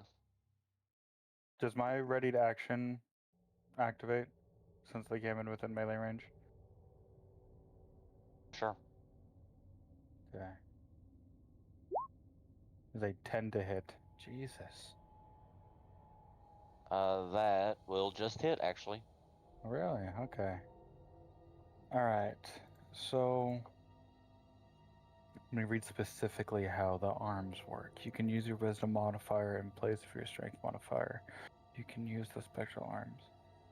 Okay, so when it says you can use the spectral arms to make the unarmed strikes, does that mean that I use their damage roll instead of my own flat damage? Or do they add on to my initial unarmored strike?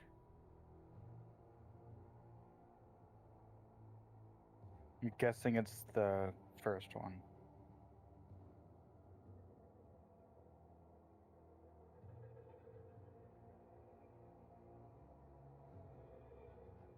So wait a minute, well, I'm confused by your question.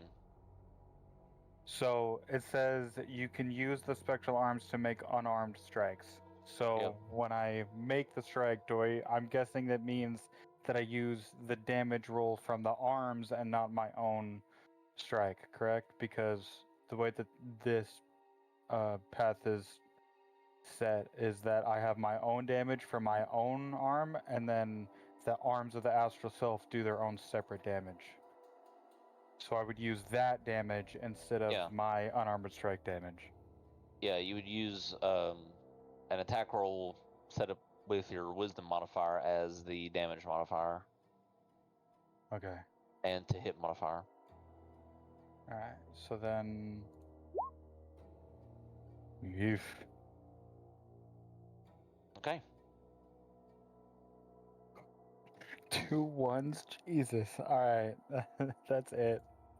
Okay, Uno. Alright, going to move. I guess right here. I guess I'm probably standing in the water, but just for easiness, I'm gonna put her there. And I will do a two-handed.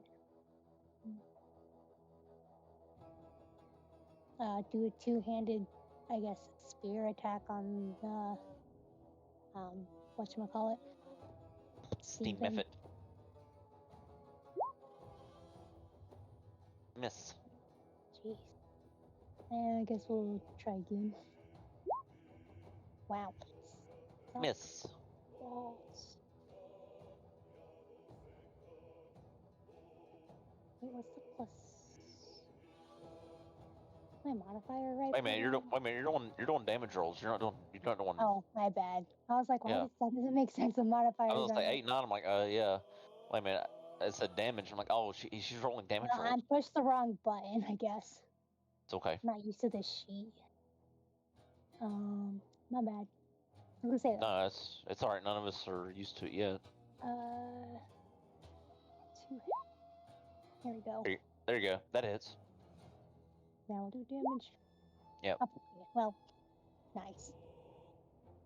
Okay. This is my punishment, and then here's, I guess, second attack. That hits. Ooh.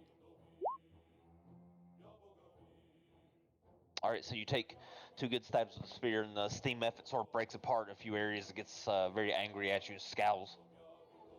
All right, and I will go ahead and do a flurry of blows, or what I would like to call draw two, because I'm Uno.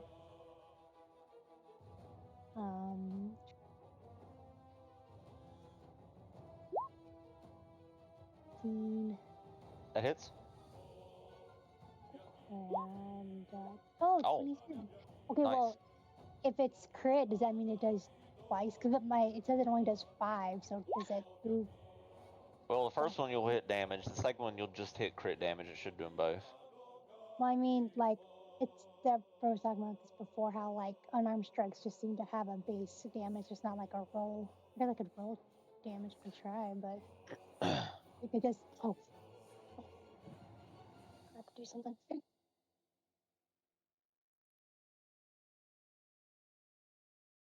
Okay, 5 points of damage, right?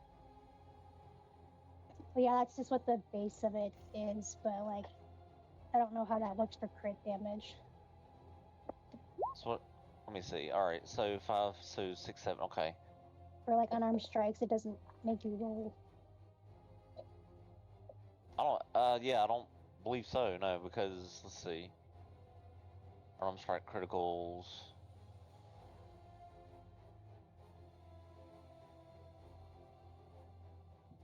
Oh, that's right, because it doesn't roll like it just rolls the same dice twice. So yeah. For unarmed strikes now. All right. Good news is that was enough to destroy the method. So it explodes in steam. I don't think it has a. Is that an explosion thing when it dies? Let me see. It does. When it dies, it bursts. Each creature in 5 feet, within 5 feet of the method, as it bursts. So that's Soldier, Jareth, and Uno. As it bursts into steam, make a dex saving throw.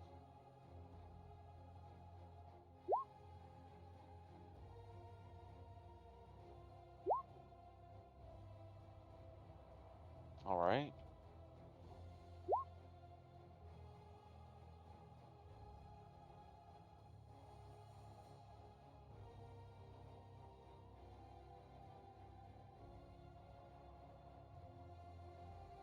All right, that's 4 points of fire damage, but if you succeeded, that's half. Very well. So Uno, that was your turn. You put that method out. It exploded. Anything else? No, that's it. All right, Jareth, your turn.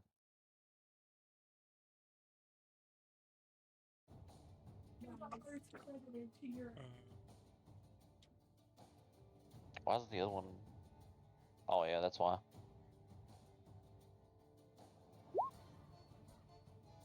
There we go.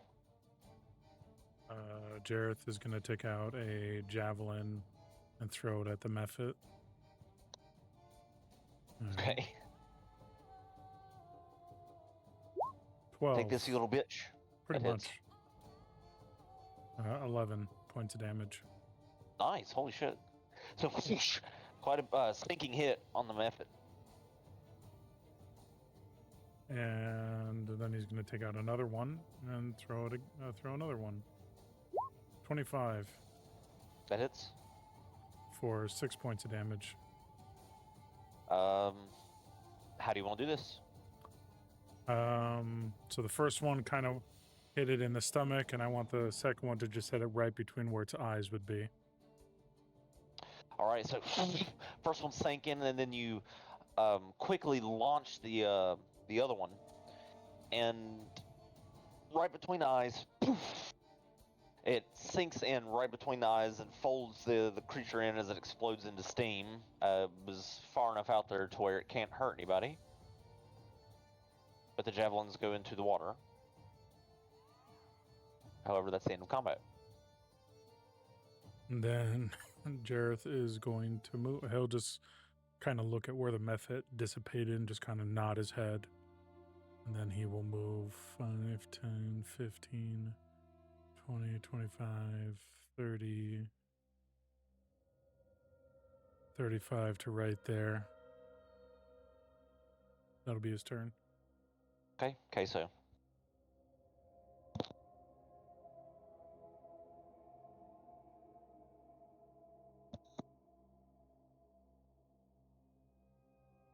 Dashing.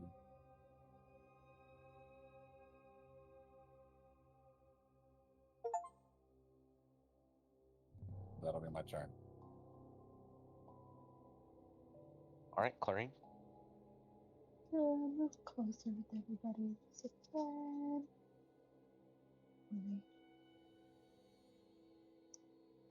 I'll stop here, look at Jareth, and say, I touched the last one and it hurt me. It's your turn. Have fun. Pointing at the statue that's in front of us.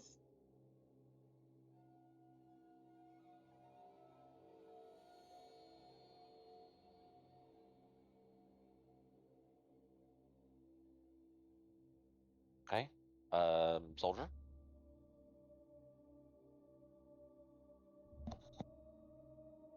10, 20, 30. Can I perceive what these things are?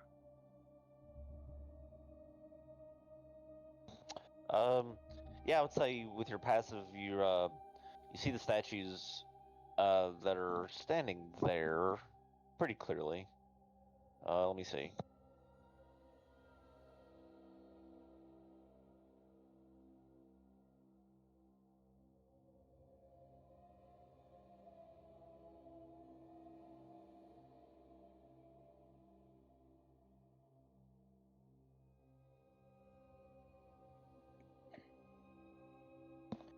So they're humanoid in shape, not really quite dwarven or goblin, as Revelhelm's dominant races seem to represent.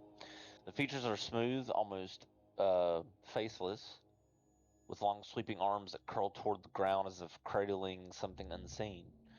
Intricate runework spirals their forms, now faint but humming faintly with residual ley line energy.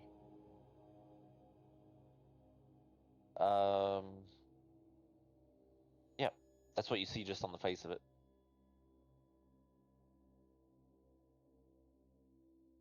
Okay. I will relay that to the other three here if they don't already notice that. And then I guess that's it. It's my turn. Alright, Donella. Danella's gonna, as Soldier was walking past, like, that's what you get for disturbing the water. Anyways, 10, 20, 30.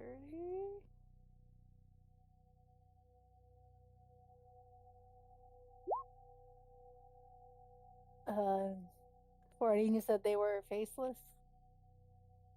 Looks like it. Let's see. Yeah, they're almost faceless. Their features are so smooth it's really difficult to discern if it's a particular race.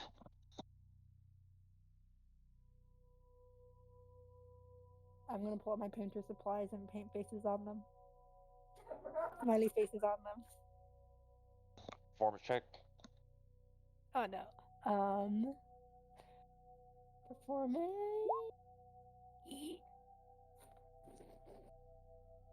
Not good.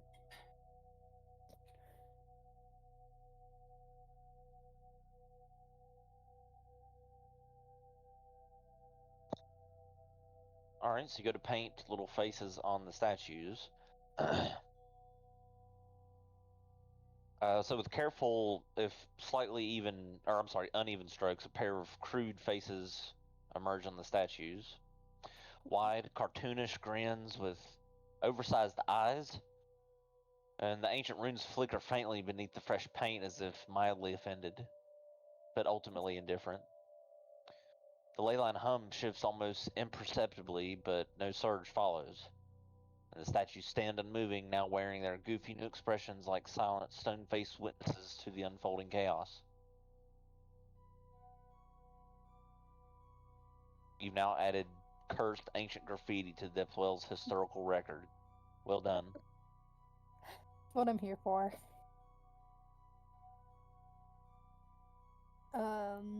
Yeah, that'll be my turn. I'll be done. Can I just say for flavor, clearing face palms as she watches Donella do this? Oh my god. I think more than one of us are face palming, yeah. I try to do a good job. Wanted to give them some expression and some. I want to give them some expression and light. Yeah, you gotta spice it up. Exactly. That'll be the end of my turn. Uno. I guess Uno will call after Jareth and be like, did you not want your javelins anymore?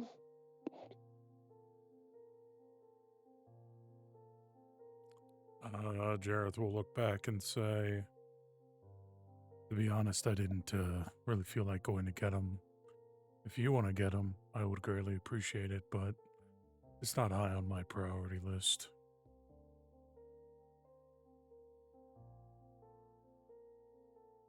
I bet you'd get them if we were in an actual campaign. Anyways, I'm not gonna get them if you're not going to, so I'm just gonna move.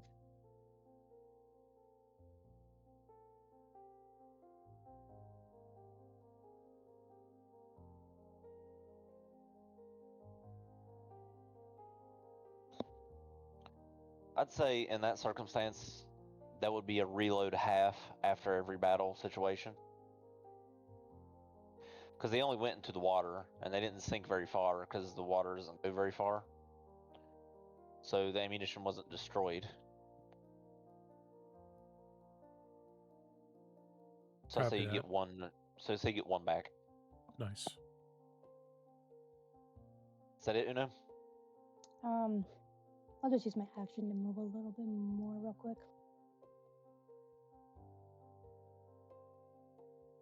Oh, is this like a way out or something?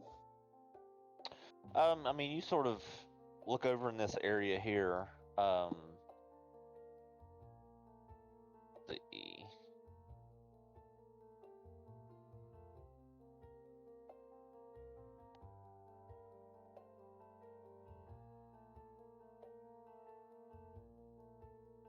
The small recessed area looks like it used to be a workstation, but it's ancient, stripped of anything functional. Broken metal fittings line the wall there, I believe. The walls where once machinery or conduits may have been anchored here. The floor shows old scoring marks from dismantled rune plates. Their magic has long been drained. Now, half buried in the corner is a small rusted brass fixture, like part of a control valve or a ley line regulator. So that's what you see. All right, I'll end my turn. Okay. Jareth.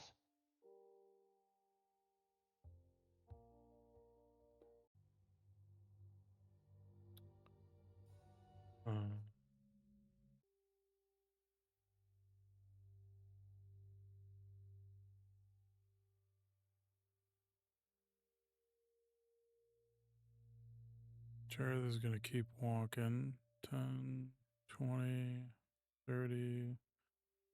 He'll get to right there. Then he'll dash a little bit. 10, 20, 35 to right there, and that'll be his turn. All right, Queso.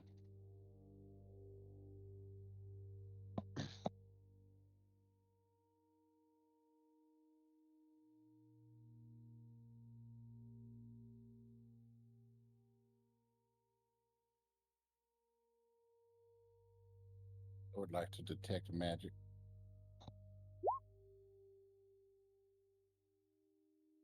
Okay. Cast Detect Magic. Very well. Ritually or Yeah, just using a slot? ritually. Okay, that'll take I'll take 10 minutes, I think. Does ritual caster take, like, does that change any of it? I think Ritual Caster, let me see, it allows you to, unless they've changed the feat, let me just look at it real quick. Ritual Caster. Alright, let's take a look. Maybe it has changed. Choose a number of spells equal to your proficiency. Okay, blah, blah, blah. You always have those spells prepared. You cast them with any spell slots you have.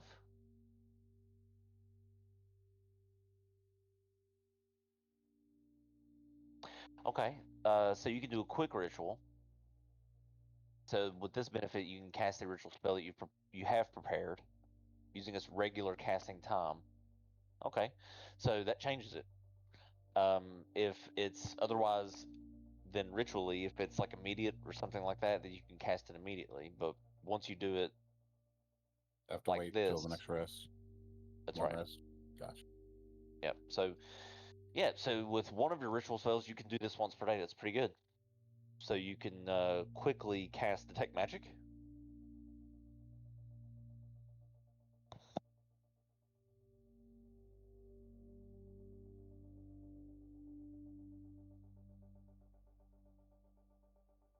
All right, let's see what kind of magic you may be detecting in this particular area where the that empty, well, sort of looks like a circular pool and these statues are. So I'll probably move to like direct front of. As the spell takes hold, too, the entire room actually lights up in your vision with layered auras of Leland magic, tangled threads of power still clinging in this ancient space. You see some evocation and transmutation residue faintly pulsing along the walls and stabilized cores. The Leland network's still breathing like it normally does, but erratically destabilized and redirected. There's abjuration stabilizer pylons. Both the pylons in each hand of the statues emit the remnants of their warding function, are now damaged and mostly inert. They were designed to regulate Leland flow, but sabotage has bled them kind of dry, it seems.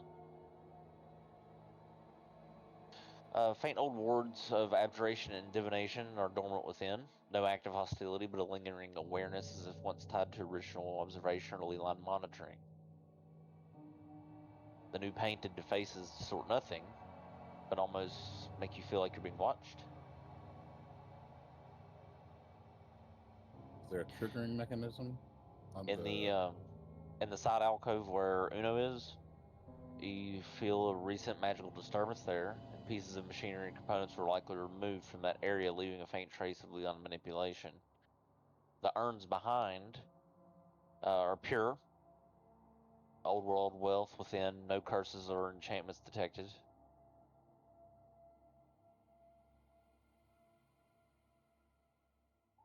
A very advanced form of ritual magic occurred here.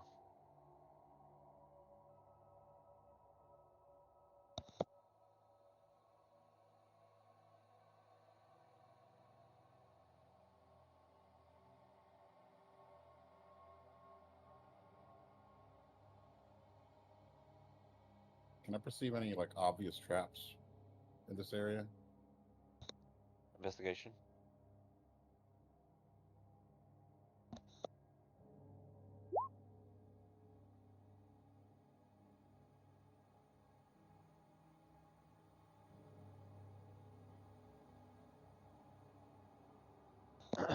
So as you scan the chamber for signs of danger, Kappa, um, what you learned, there are no mechanical traps. Doesn't seem like there's any plates or glyphs, etc. But there's ley line energy in the room is dangerously volatile.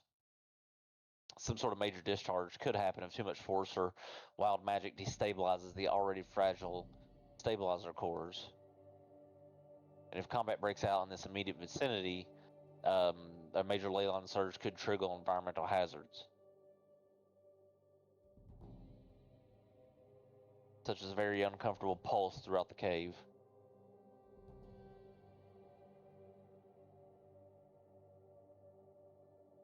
I'll move right there, and that'll be my turn. Okay, Clarine.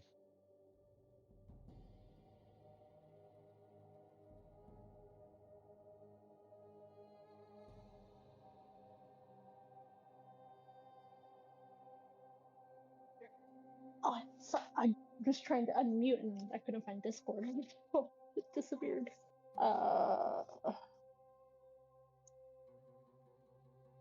Everybody going down this way, I guess. So we're just leaving all this money and gold behind? I will walk across. I mean, I think they're gonna notice if we take all the gold here.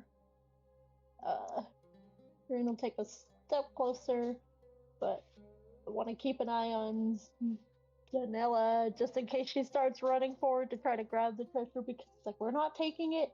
They're gonna know if we take it. We don't need to get that added on to, like fines or whatever they want to do if we take something that doesn't belong to us. Yeah, that'll be it. Just keeping an eye on her. Okay, soldier, your turn.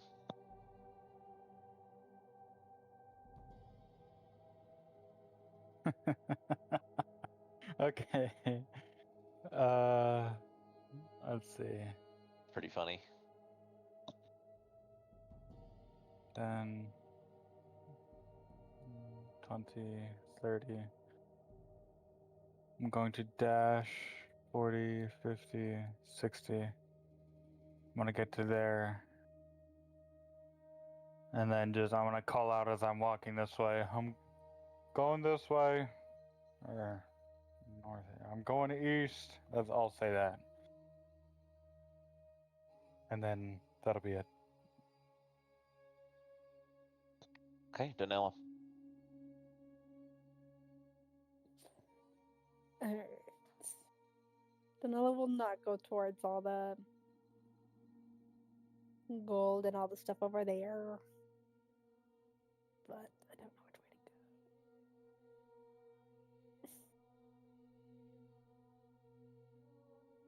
to go. Danella will follow Soldier in that way to see where it leads. 10, 20, 30, 40. And then we'll use the action to dash. 10, 20, 30, 40. And then we'll be like, I'm a faster monk. And that'll be the end of my turn.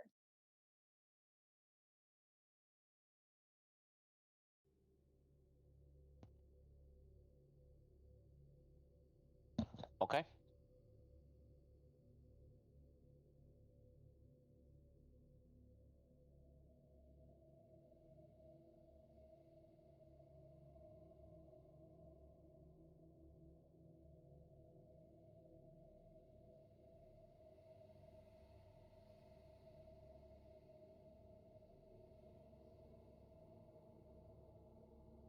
All right, Una.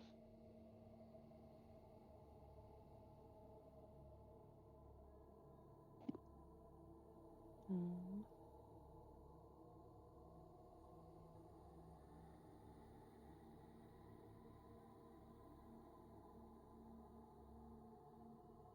hmm.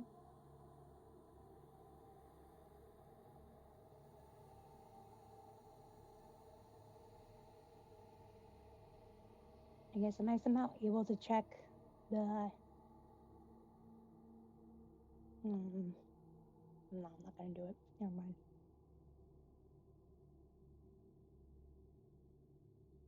Do it. Do it. I was gonna try to check these like statues or stuff, or like try to figure out if there's like some sort of trap mechanism going on with it. But it He just so like did. I wouldn't be that kind of thing. Oh, you did? Maybe I missed that Yeah. part. There was nothing. I still feel like it's a trap. Maybe not a traditional one, but like a magical one. Is that what he checked for magical? I don't know. It just seems shady, but I don't know if I want to put in the effort to try to get around it.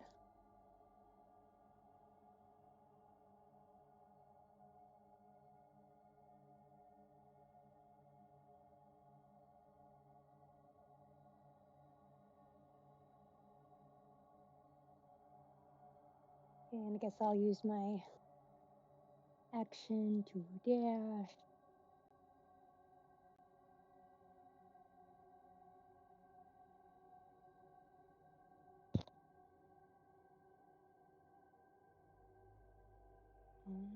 Wait, did I only go 30?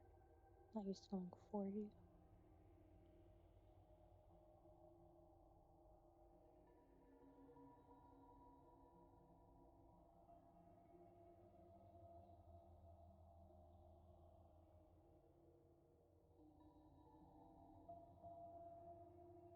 And I guess I'll also do Step of the Wind to dash as my bonus action.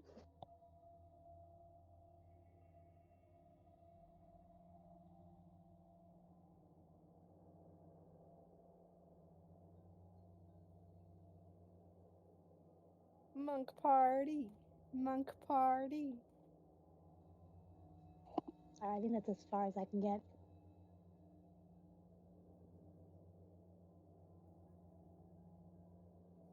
And that'll be the end of my turn.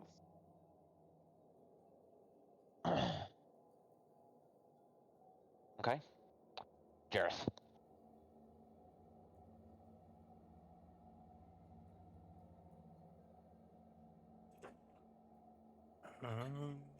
Gonna keep heading this way.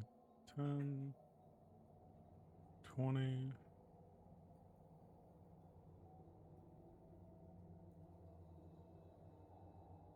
I think that's 25, 30, 35.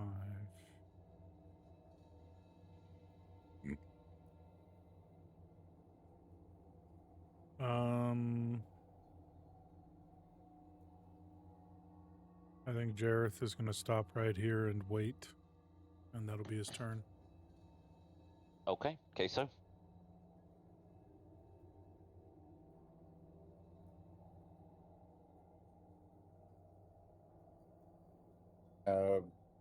Would I be able to sense what kind of ritual happened over in this alcove?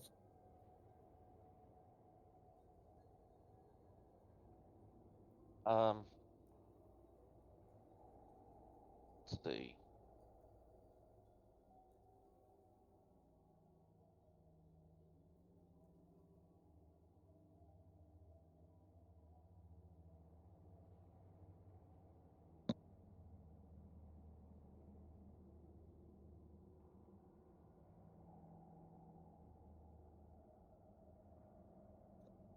Um,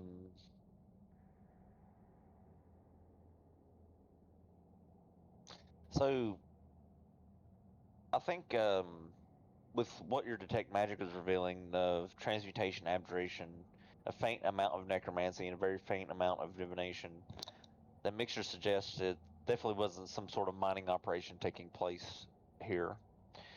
Someone deliberately tapped into the ley line's core flow, redirecting its channels and bled its energy. And the Vaneborn's ritual involved both ley line manipulation and sacrificial elements.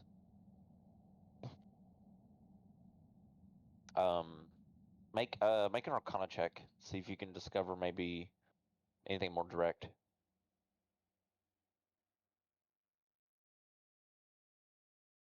The Vaneborn tieflings use the ancient Leland rites, dangerous manipulations to both destabilize and feed off of the core's raw magic. This would have taken precision, knowledge only they probably could acquire, and deliberate intent.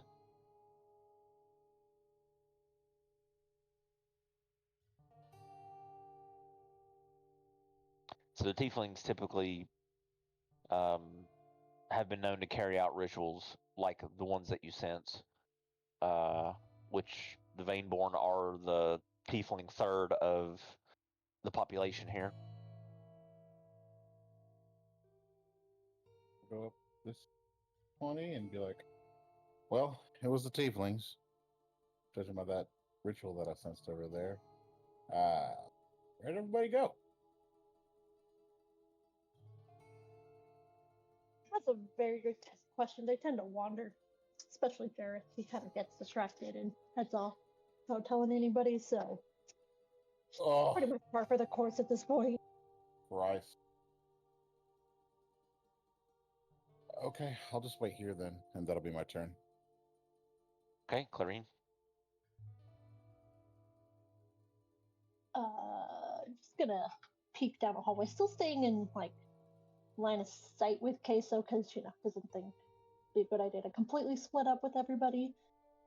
But go 10, 20, 5. He's just like, I don't see anybody in this way. I'm not sure where they went. Do you think it would be a good idea for me to keep going this way, or do you think anybody went an opposite direction? Yeah. Fuck if I know. I'll just wait for the screaming to start. I mean, that's fair. might head off this way because I think see if anybody went this direction real quick. I'll be back and use her action to dash a little bit further to see because I don't remember which direction people went. And 35. That's it. Okay, soldier.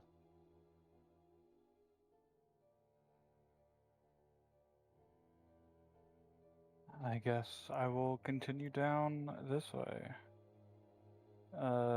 10. Real quick, how small is Danella? I don't know. Pretty sure I am a small creature because I am a gnome. Yeah, you would be Okay. small category, then yeah. Would I be able to pick her up? Probably. Okay. I want to attempt to do that.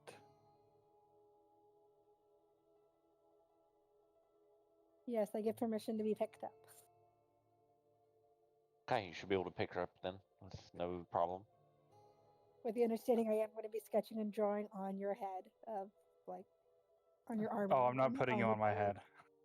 Well, then where am I getting put? Since she already gave me permission to pick her up and she can't take that back, I'm going to walk on how many you over this way. I'm going to put her here in timeout. And then I'm going to Oh, walk I'm getting put in time in. No, I don't back need to do over that. there. And that will be what I do. I'm just kidding. I'm not going to do that. Yeah, I'll put her on my shoulder because why not? I can carry her.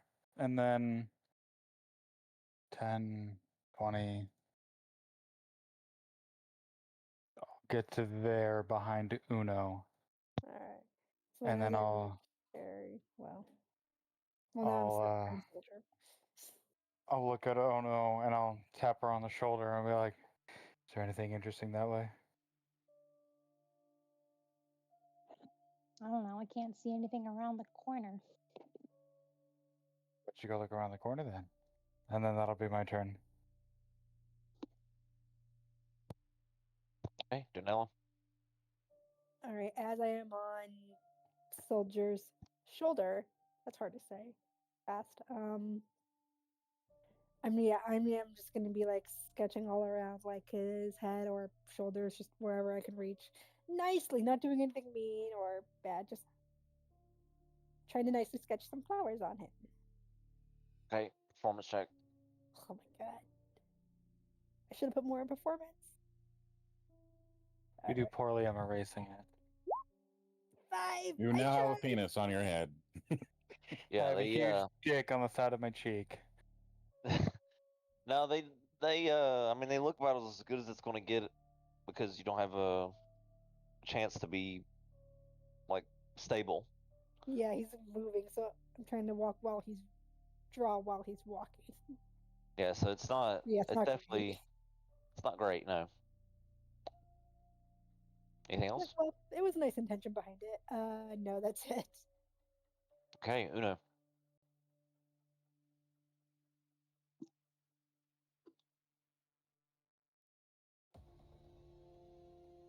Well, I guess I'm gonna go around the corner and not tell you what's there.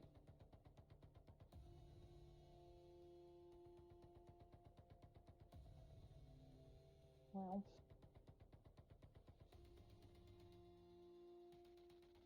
can I?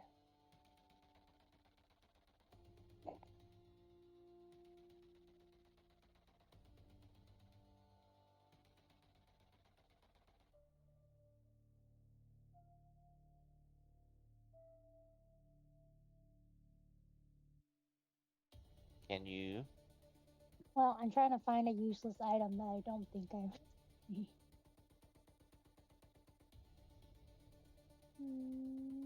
Wait, can I just find like a rock on the ground? I'd say there's a loose stone somewhere you could find, yeah. I want to toss it at this thing and see if anything happens. Okay. You go ahead and you toss the rock sort of at the animated circle, and just like it bounces on parts of it, but doesn't seem to disrupt it or trigger any kind of trap mechanism.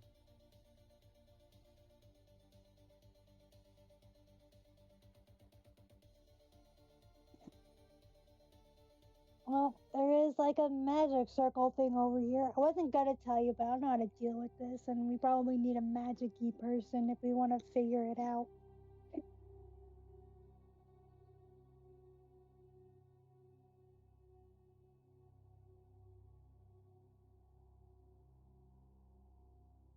I guess that'll be my turn.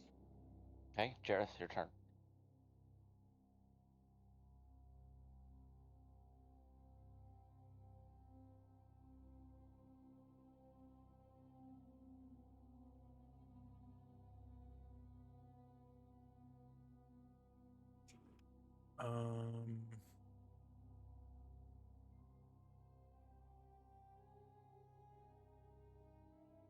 Jared's gonna step back 10 feet here.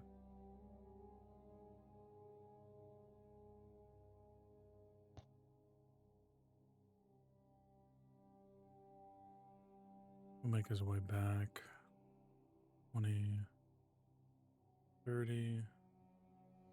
Oh. And as he approaches Clarine, he'll say, "Hello, my love. Don't see anything this way. I don't know if we wanted to circle back with the others or if we wanted to try and bring them this way, but there's many different branches that we could go, we could investigate down here, and that will be Jareth's turn if Clarine wants to respond.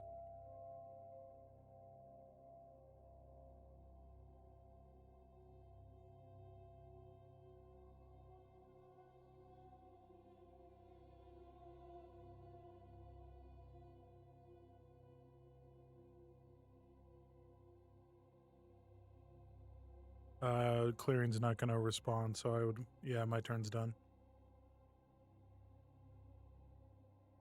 All right, Queso. Big chillin'. Turn. Okay, Clarine.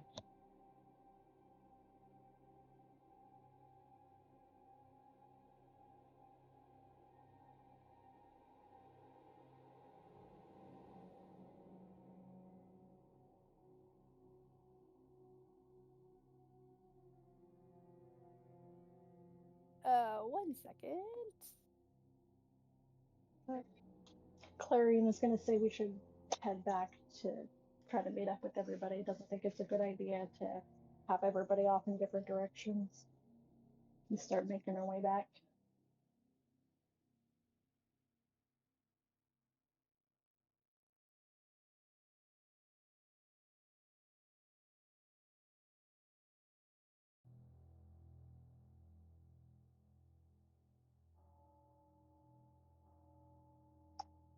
So I'll use my action to dash to get back where she was. Okay. Then stop there. Okay, soldier. Okay. Let's see. I say that like I have other options. I'm going to continue this way. 10, 20, right there. As I'm gonna reach my hand up and kind of swat Daniela's hand from the side of my head and be like, "Hey, nope, no, none of that." And then, Well, it's already there. I'm sorry. It's washable, so it's fine.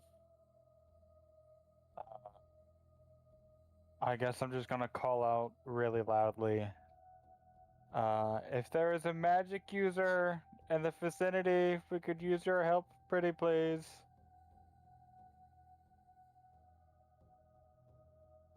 Yes, let's alert everyone that we're here. And I'm then sure nothing will respond to that. that'll be his turn. Okay, Danella.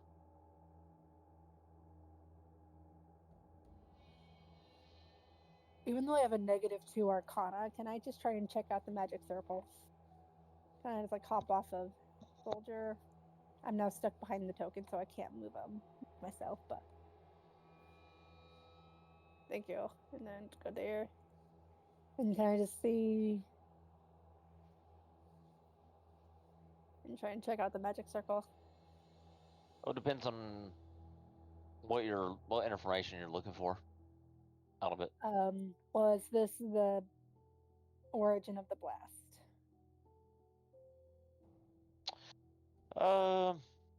Okay. Arcana check.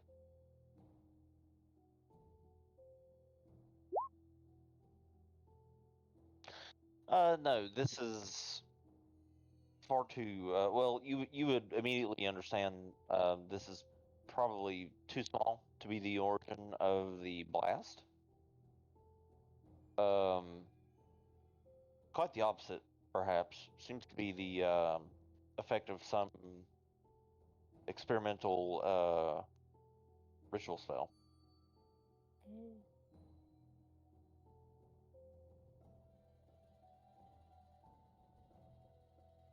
Looks like it's something that people typically hide under a rug or something if they wanted to keep it secret that they had it, sort of thing.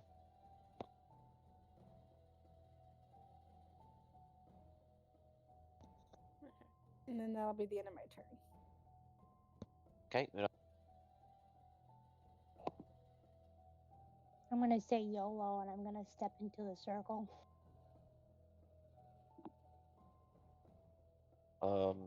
Okay. All right. So as you step into the circle, this blue light pulses beneath your feet, and these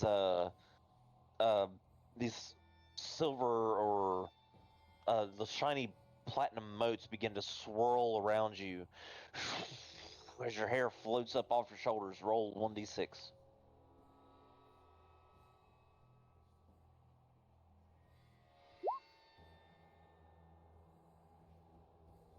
Okay. So as the surge completes, for the remainder of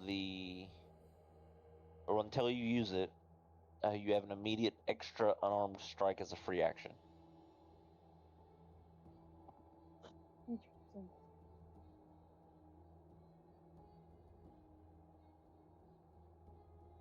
Guess I will step out and be like, nothing too significant seemed to happen.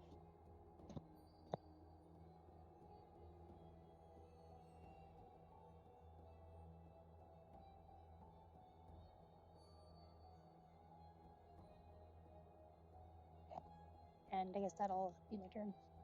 Okay, Jareth.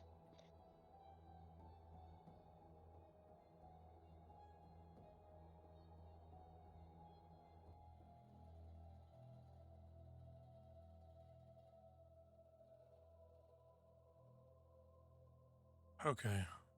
10, 20, 30, 35, and I'll dash 5, 10, 15, 20, 25, 30, 35 to there. You want to start it over and And try again? he I haven't done that. Okay.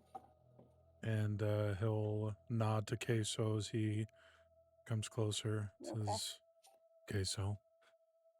It'll And refresh. he'll ask Oh, I know. um Oh, I know. and he'll ask where everyone else went. Oh, I know. He said east, but I think he forgets that east is a whole ass hemisphere. So it could be east up there by the water, that little path over there, this little alcove. I I don't really know. But now that our half of the team's here, poke around, see if we can see him through some cracks. or down the caves.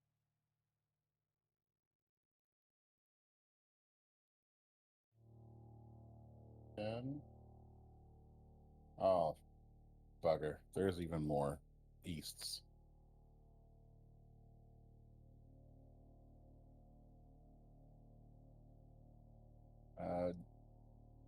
Dear Heavenly GM,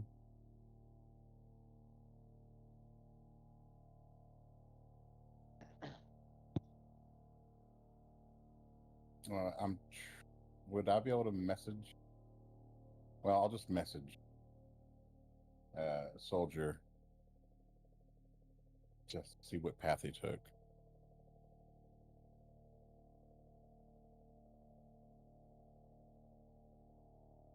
I just don't know if it's 120. You should be able to reach him.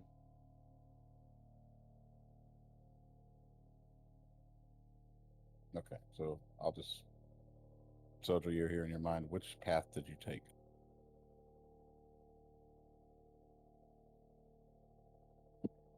If you go down from is there a word limit on message? 6 seconds. Yeah, it's usually like you gotta respond within 6 to 8 seconds or so. Has to be quick. Okay. The cave immediately, like, straight east, not up east or down east. Straight east. It'll go down a winding path. We're down there.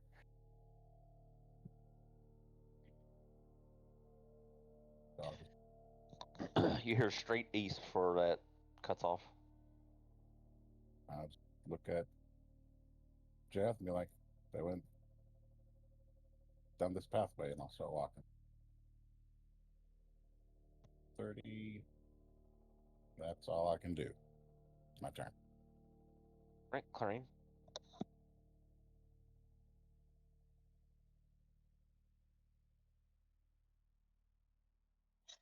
Okay. Just whatever direction everybody else just follow him. Figured we shouldn't split up any more than we are.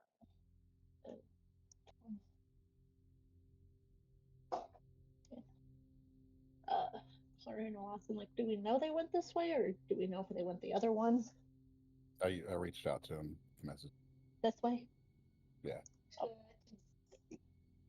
I'll use my action to dash, try to catch up to see if they are this way.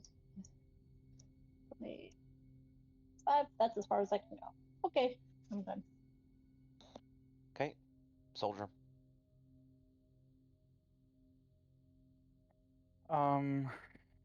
I'm gonna look at Uno and Danila and say, I'll be right back.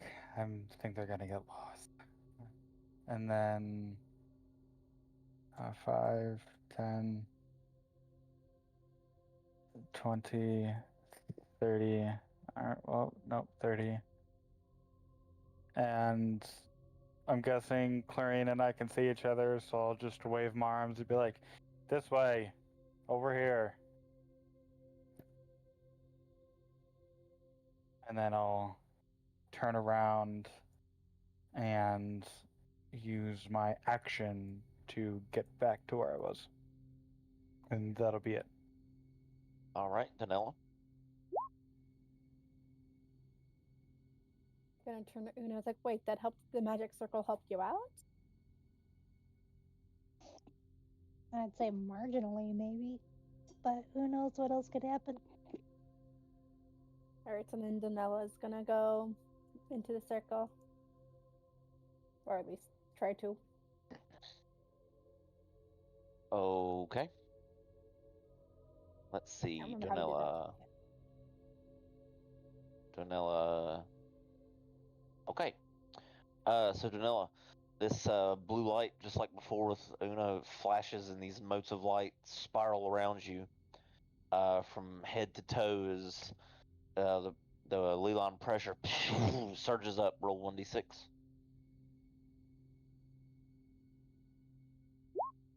4. All right. All right, and as the power fades and washes over you, you get +2 to your AC for the next 10 minutes. Ooh, that's fun. I want to go fight something now. Alright, and then I will step out of the circle and be like, yeah, that was fun. That was good. And that'll be the end of my turn. Okay. Uno.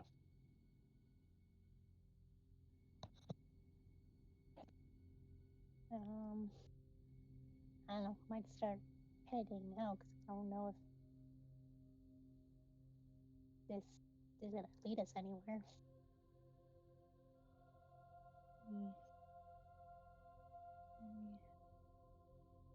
35, 40. And I guess I'll use my action to dash. 10, 15.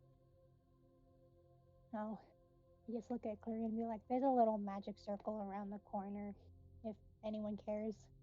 But I don't think it's gonna lead to anything important.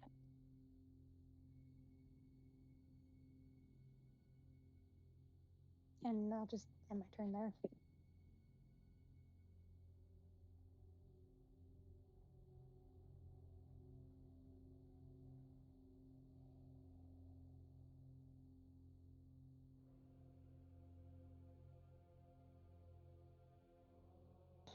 Okay. Jareth.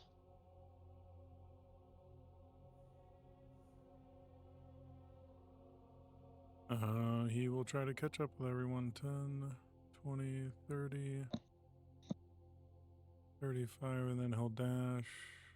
10, 20, 35. And he'll catch up to his lovely wife, and that'll be the end of his turn. All right, Queso.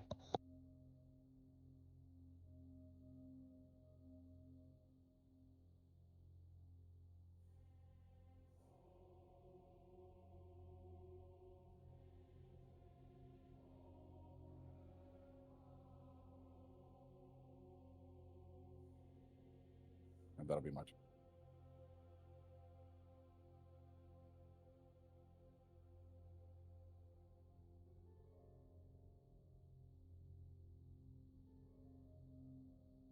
All right, Clarine. So she's gonna look at Uno and say, like, so we're not going this direction?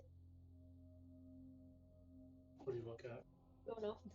Top picture. I guess that's up to you, but I think it's a waste of time.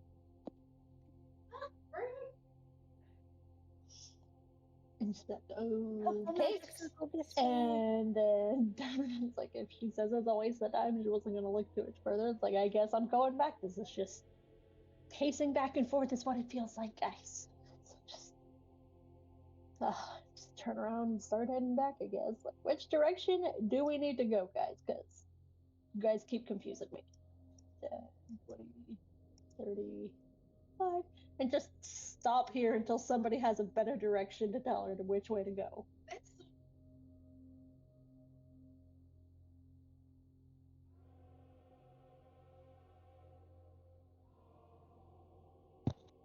That it?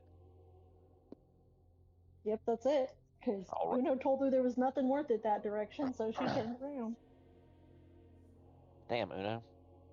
All right, Soldier, your turn. Hit you with the Uno reverse. I'll make a song out of that one. Go ahead, Soldier. That'll be a funny song. He'll look at Danella and be like, "It didn't hurt either of you, did it?" No, if anything, I feel like it helped me. I feel stronger. I feel like it'd be harder to hit me. I really want to go fight something now. It's like, no, it was helpful. The soldier will shrug, and he'll walk over and step inside the magic circle. All right. So, flash of blue as the power surges. These motes of light spiral around you, feet to head, as your cloak floats up off your warforged form, and the light surges beneath you. Roll 1d6. 5. Okay.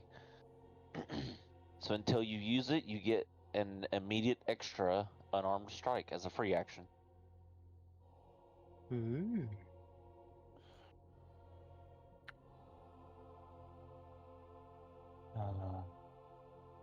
He'll step out of it and he'll look at Danella and be like, guess it did help. I feel a little bit stronger.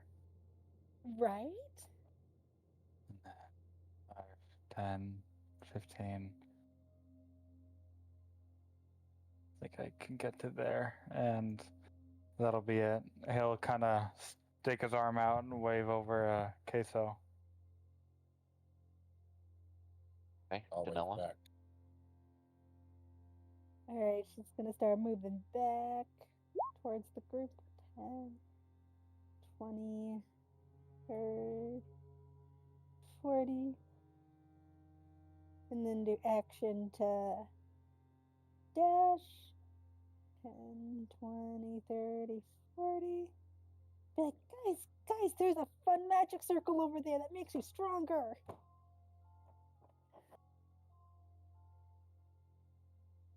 Well, maybe not actually stronger, but like I feel much better. It made Uno and Soldier better.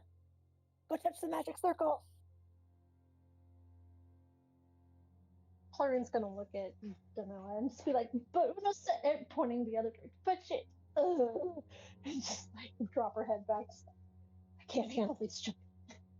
Uno, are you being mean to non-monks again? I thought we fixed that. Just because they're not a monk. I mean, if we really want to spend half an hour so everyone can get a marginally good buff, we could do that. Marginally. Those margins help. Okay, if we want to spend half an hour having everybody get a marginally good buff, we can use that as time. Just because they're not a monk doesn't mean they can't have a marginally good buff. Can I use my free unarmed strike on Danella? Sure, I guess. You're not even near me. Well, now I am. Just remember, I have a higher AC now because of the magic circle.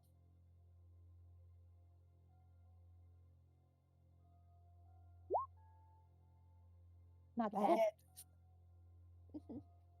Well, I guess that's 5 damage. Alright, whack. You get hit. And be like, yeah, I just take the punch. Be like, yep. Everyone should still go touch the magic circle though. If everyone just runs and dashes, it won't take that long. And that'll be the end of my turn. Okay, Uno.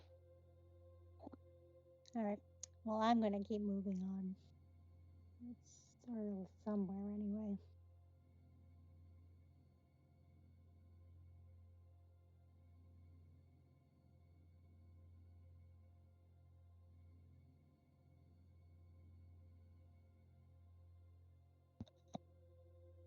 Trying to think of where people maybe haven't gone yet.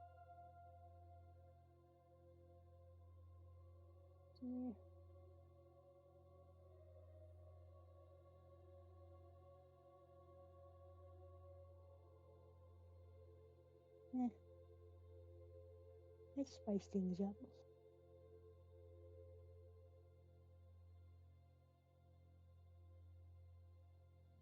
I want to stand in this circle thing and see if anything happens. Wow, I went underneath it. I don't know how that happened. Well, I'm standing in the middle of the circle even though my icon doesn't seem to be on top of it.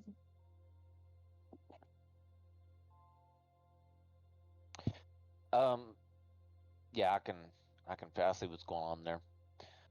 So you step over into this empty pool, and when you do so, you feel this sort of glow resonate from the bottom as this blue light lights up beneath your feet in the pool, the empty pool, whatever. The two statues point their scepters across the distance, and it seems like they cast into the ether there this small blue, like spinning spiral. It's what looks like some sort of portal as their scepters finish casting in that direction, And now, like, the empty pool you're standing in has these blue runes lit up all over it. Oh, well, that did something. And that'll be my turn. Let me try to see if I can fix this.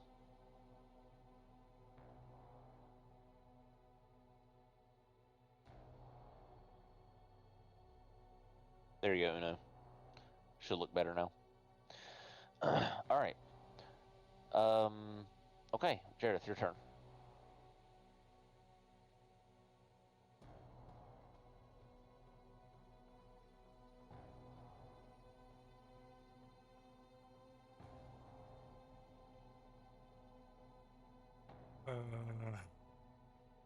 Jareth is just going to walk here, put his back against the wall, and just lean against it and just say, I'm not going anywhere until we're done with the stupid circle.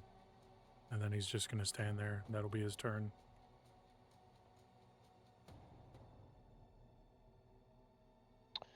Okay, so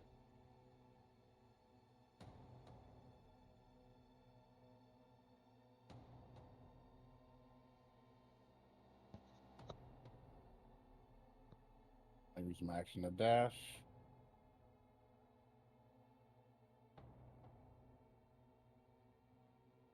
To the circle.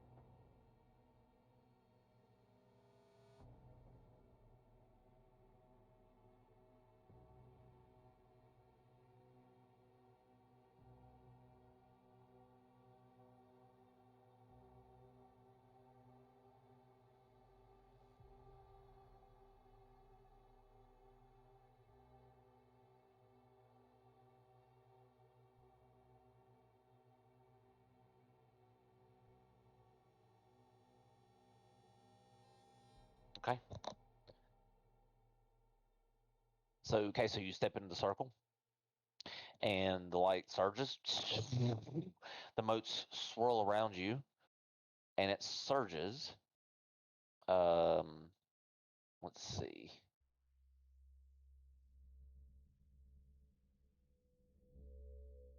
Roll 1d6.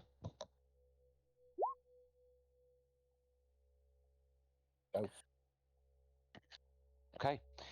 So as the light surges and fades, you regain one expended spell slot of level 2 or lower. helps. And then resource the dash, and that's my turn. Okay, Clarine. Even though the magic circle sounds fun, she's going to be more concerned about Uno just going off on her own and getting into trouble. Essentially worrying about that, so she's going to follow her. Come on. 5. Oh, just look at Uno and look at what's over here. Like the little vortexing. Like, what did you do? Uno, what'd you do? Made stuff happen. So then Clarine's gonna yell out to everybody. It's like, guys, Uno, and then with heavy sarcasm, made stuff happen. You might want to come over here, and that'll be it. Okay, soldier.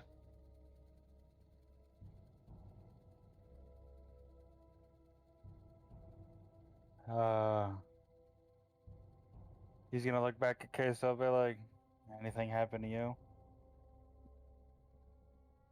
still generated. I have Regenerate. to come up. I get my regenerization on. Good word. I like that word. And then 10, 20, 25, 30. And then he's going to dash 10, 20. And then he's gonna stand next to Jareth and just copy him leaning up against the wall. Just be like, circle over there is pretty cool. Just saying. And then he'll shrug his shoulders and lean next to him against the wall.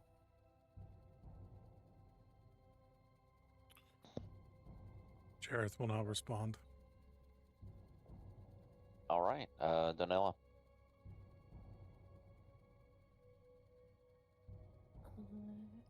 Hearing Clarine yelling at us. I'm gonna head over there. 15, 20, 30, 40. And then gonna move. Gonna dash as my action. 10, 13.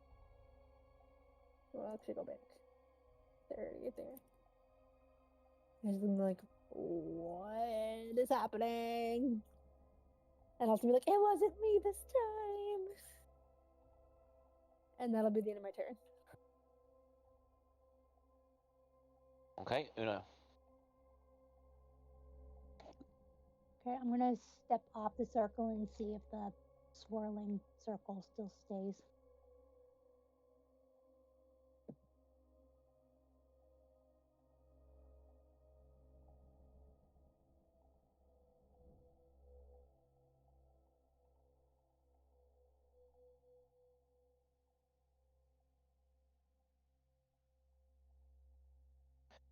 Okay. As soon as you exit it, it indeed does stay lit up, the empty pool itself, and the statues also, their scepters seem to be glowing rather brightly, but they have since obviously stopped summoning the what appears to be portal.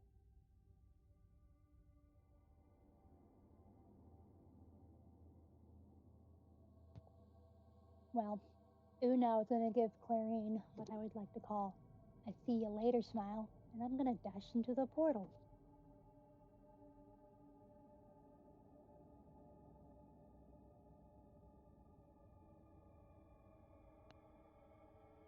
Okay, Una dashes into the portal. She's sort of drawn into the center of it. Yep, Una's drawn into the portal, and then she disappears. Jareth, her turn.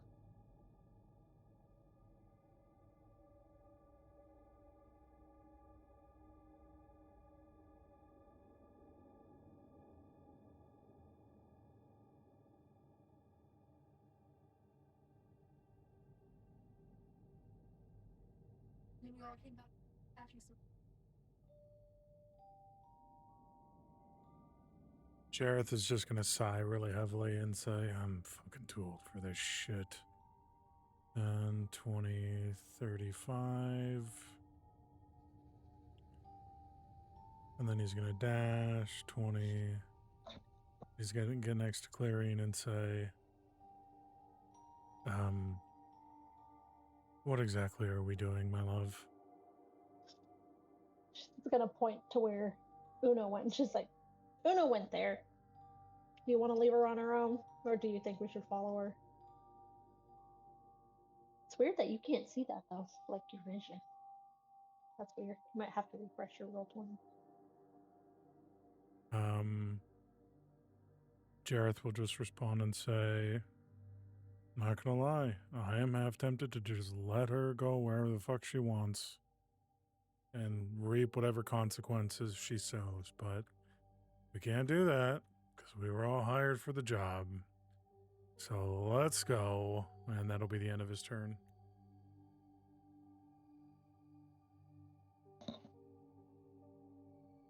All right, Queso.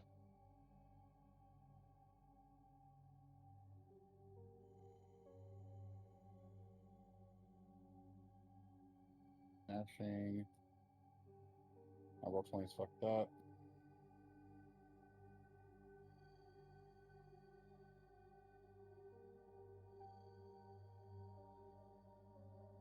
It's not so fucked up anymore.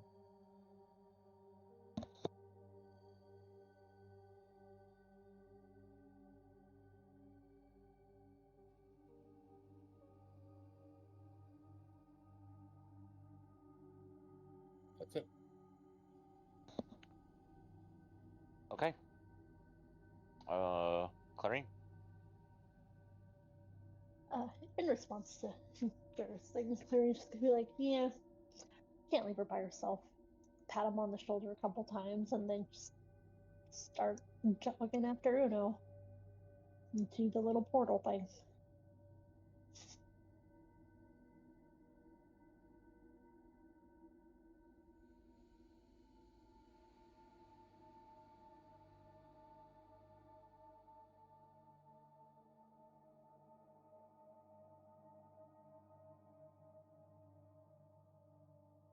Okay. So do you actually step in, Clarine? You're going through as well? Yeah. All right. You step towards the portal, draws you in, and you end up where Uno is. And I'll say Soldier. that's it.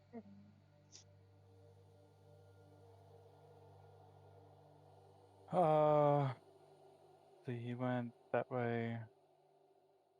So 10, 20, 30, dash, 40, 50, 60.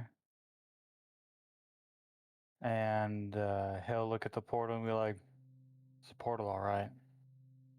And that'll be his turn.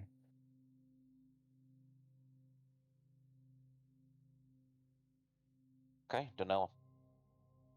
Alright, Daniela's gonna run towards the portal, jump, and try and do like Olympic diving into it.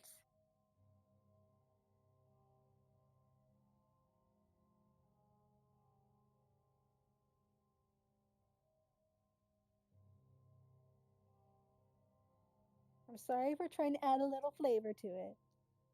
I don't think Olympians dive from like the ground to the water.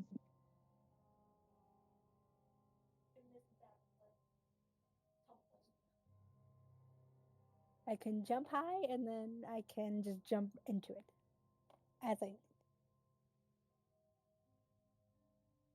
All right, so you just dive in, Danella, and it Yup. catches you and sort of pulls you towards the center and onto the other side, where Uno is waiting.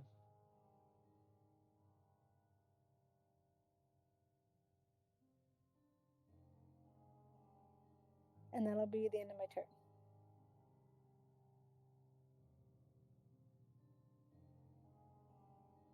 Okay.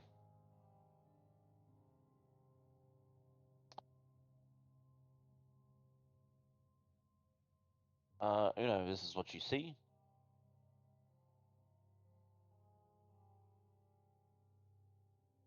Not everybody is there yet, obviously, but for brevity's sake, if everybody's going into the portal, we can just skip to that. Yeah, that was gonna be Jarrett's next move. Same. Okay, I was just curious. Yeah.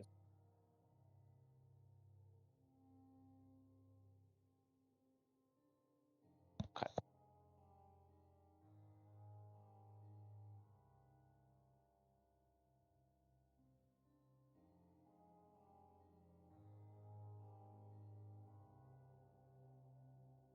Okay, so your vision warps as the currents spiral around you, like you were like living ribbons of light as you land here. The hum becomes a roar as you're pulled through the unstable breach, and then after you all impact, you land so hard in this ancient metal plating. The chamber head is sort of like a spherical forge chamber suspended by broken support pillars, and these massive ley line veins coil through this room like glowing arteries, pulsing this sickly blue as this corrupted core beats at the center. The forge engine twists and moans, half consuming itself. Metal fused, shattered constructs, and ruined stabilizers, forming a monstrous abomination of steel and rune fire.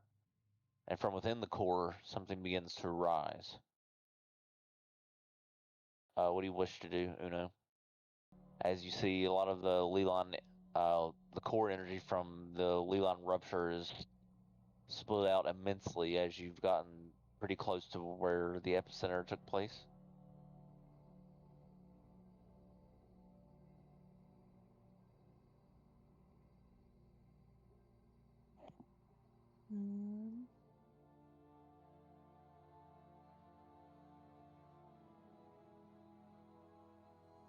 Where was it kind of happening, or like on the map? More up here. Okay. Yeah, somewhere up in that area is where the core rupture is, and you see a figure sort of emerging from the broken core. This means I'll start making my way over there.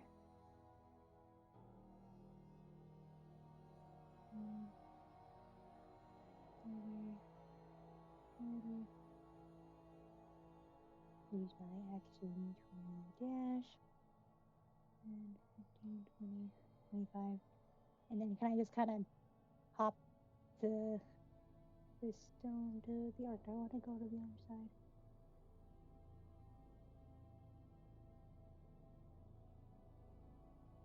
Yeah, maybe. So, I guess can I do that or do some sort of check to get across? You're trying to hop onto this rock here? Yeah. Yeah, athletics.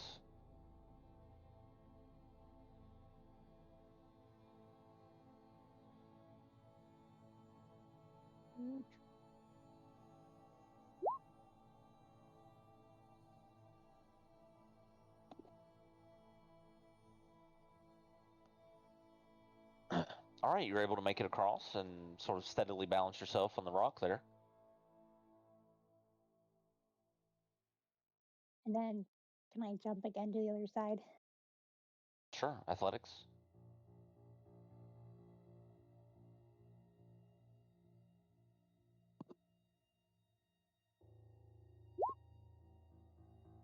All right, just before you manage to land, you slip and end up falling sort of down into the sort of oozing Leland Nexus core ichor that has been sort of profusely draining out of the core since it exploded.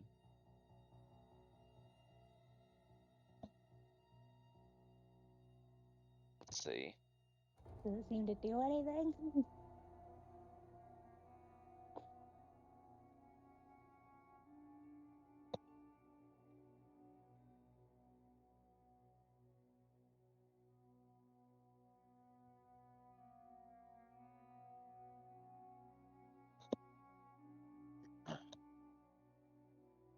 So where you're at right now, I believe that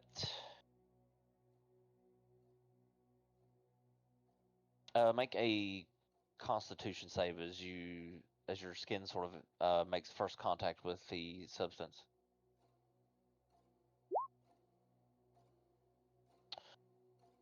All right. You feel an immense pulse of force energy rupture through your skin and shake your bones underneath your muscle. You take 10 points of force damage, and you're momentarily disoriented, so you have disadvantage on your next attack or ability check until the end of your next turn.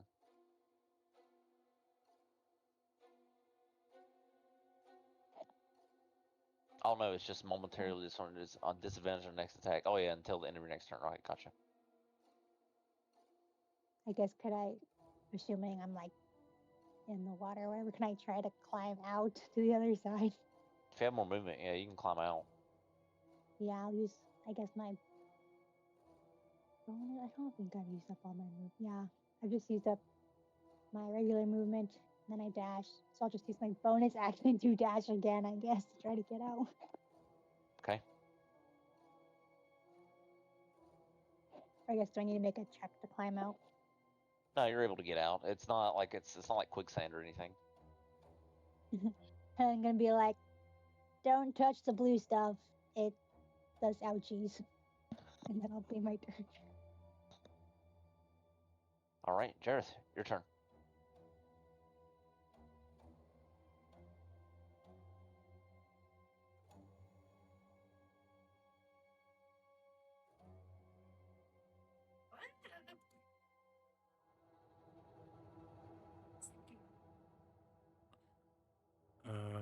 Jareth is going to move 10, 20, 35. He's going to get to right there. He's going to unsheath his sword again and just be ready for hopefully anything. And that's his turn. Okay, immediately after your turn, this this huge looks like sort of like a warforged mechanoid has coming out of the ruptured core where the explosion occurred. Looks over, intrusion registered. As lights begin lighting up, destabilization sequence interrupted. Unauthorized entities will be purged. And he begins to fly down immediately to you, Jareth, as that will begin initiative for him, obviously, as he joins.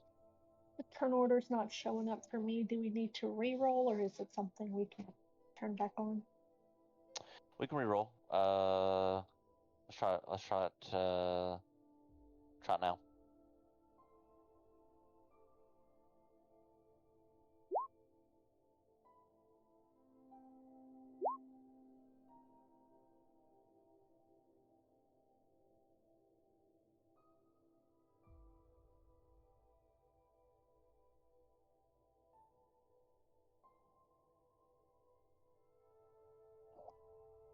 I had to reload my sheet, so it's booting up again.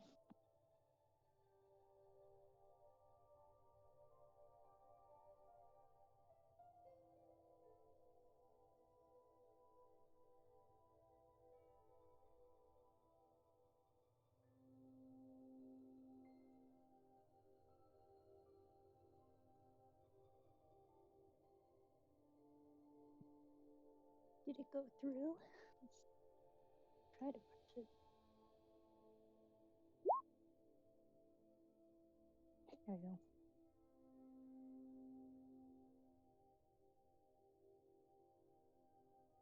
go. It didn't put you in the order anywhere. Oh, well, I can roll again, I guess, but Let me see. Hang on.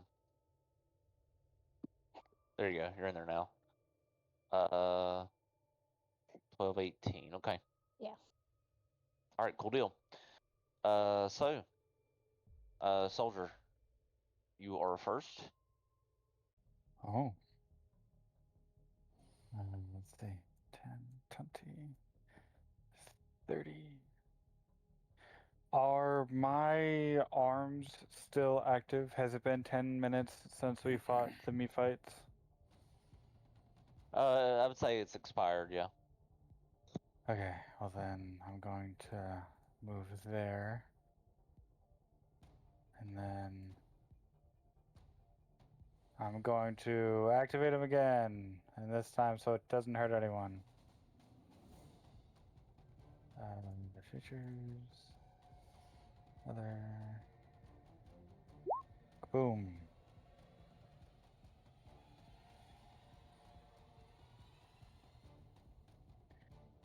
And then, so that was my bonus action. So then I'm going to make 2 unarmed strikes at the giant war robot. Okay. Okay. First unarmed strike.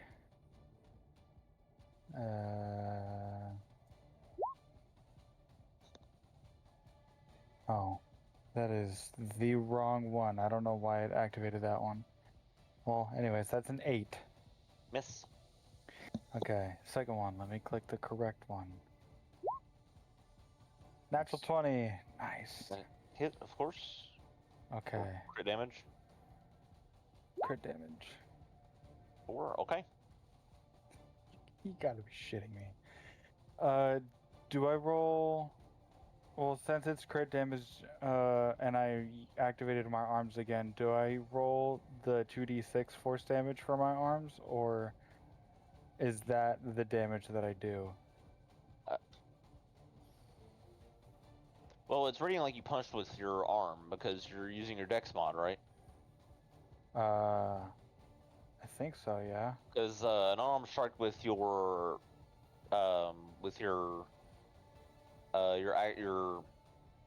your other arms, your arcane arms takes your wisdom modifier.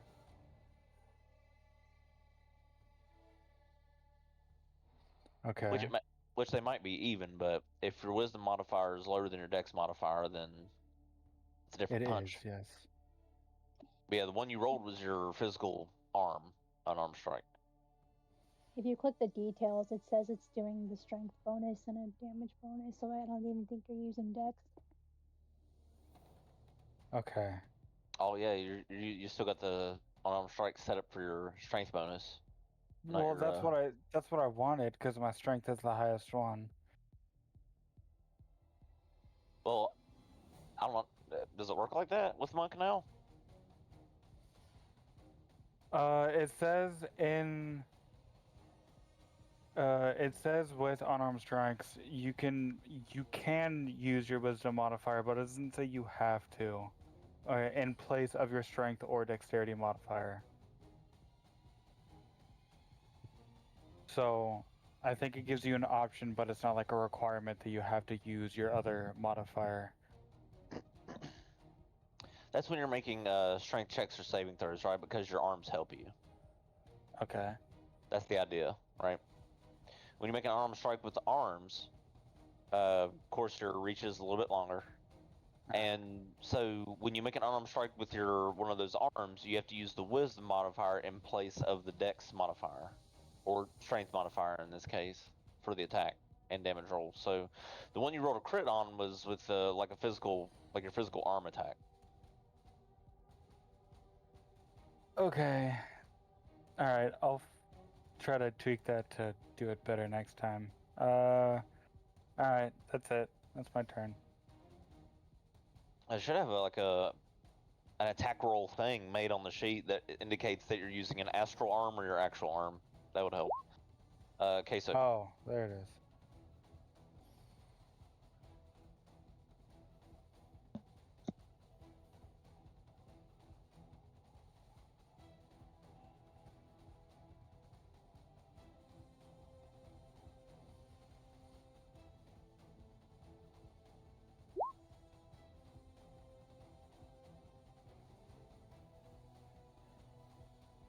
Cast Aura of Vitality. Is that 30 feet?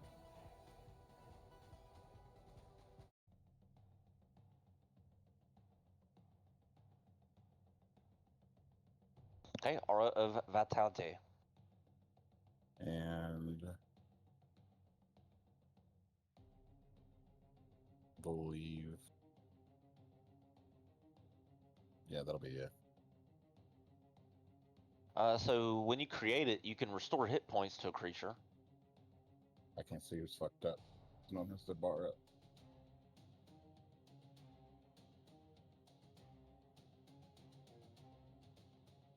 So as you concentrate on this, that aura stretches out on each of your turns, and when you create it, roll 2d6 to one creature. So 7 hit points to one creature within the aura. Is there a way I can visually tell who needs it most? Yeah, I mean, I would allow you to ask around and Like, who's lowest in the Yeah. circle?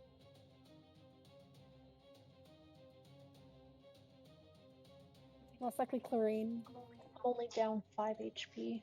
You're talking about health. I mean, I Yeah. think Yeah. I'm below half. you're way, I you're think far you're too away. far. You're Anna. Unfortunate. Well, I was trying to go somewhere, and then they came to us, and then it. Sorry, there's the radius. You should be able to see it now of the spell. Jareth is down 9 HP. So Jareth over Clarion because he's down more. Get some HP. Okay, 7 HP to Jareth. Is that the Z? Okay, Una, your turn. Well, I guess I gotta try to jump back again. Did I just make 2 athletics checks? Yes. Yay! Hypothetically, I'm proficient, so like I shouldn't suck at these. Freaking. All right, so you land on the rock, but you slip again and land here in the water. Or, well, the liquid, rather. And, of course, it's not going to feel very well. That will be 16 points of force damage. Wow, I'm gonna die to this liquid.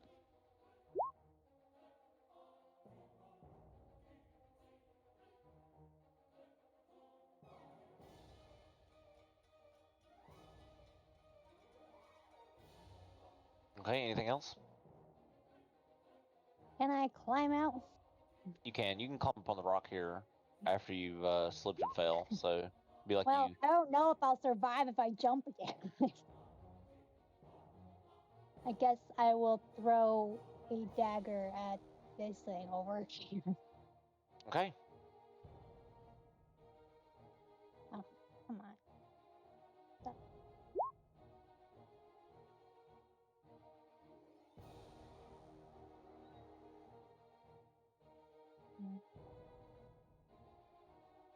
Combat.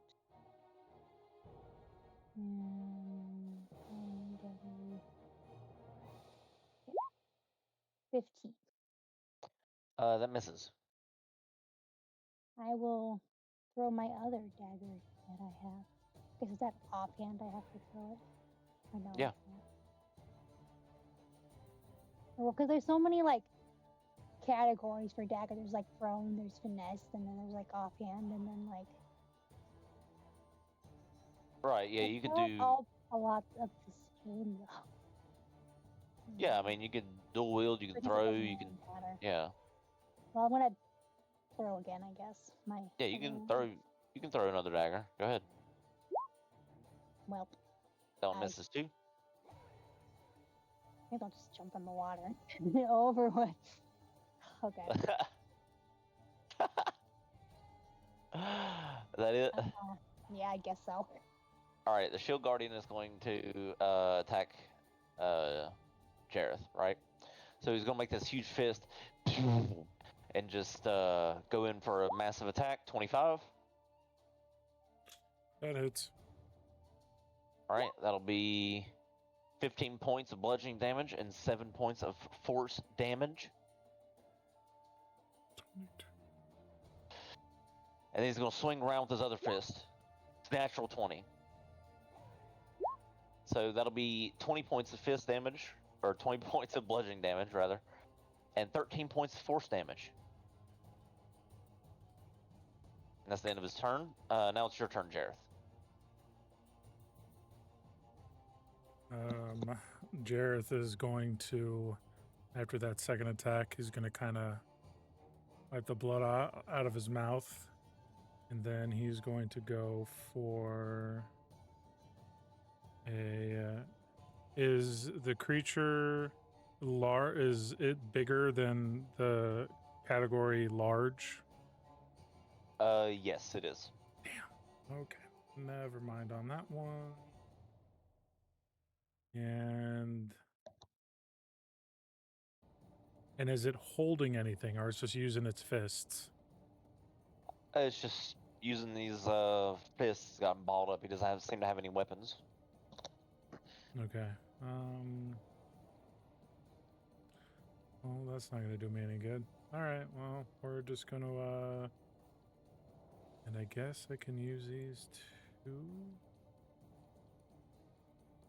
Where did they go?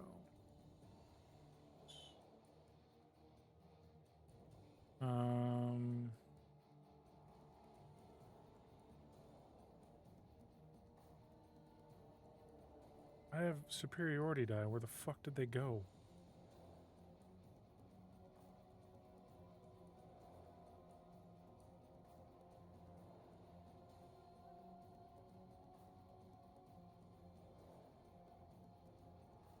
Alright, well, I'm definitely going to attack this fucker. I'm just trying to find my superiority die, because I think I can add those to an attack. Is that what I can do? G8.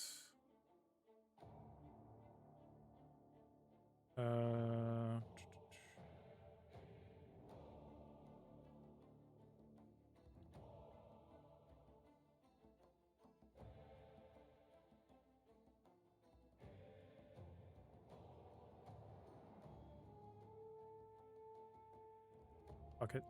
I'm going to swing at him.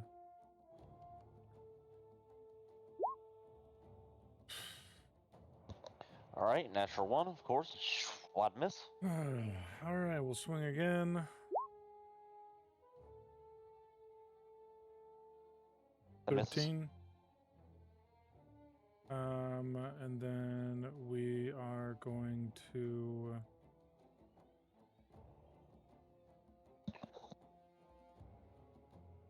Fuck it. We're an action surge. And I'll fucking try and hit him again. Okay, 22 that hits. for 12 points of damage. And then... What does the graze do? Oh. You have to miss.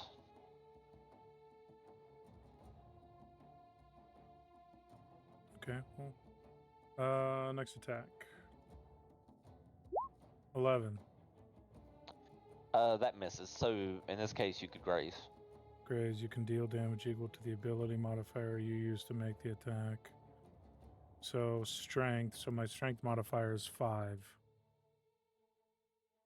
So The ability equal to the ability modifier used to make the attack. So that'd be strength. Yeah, 5.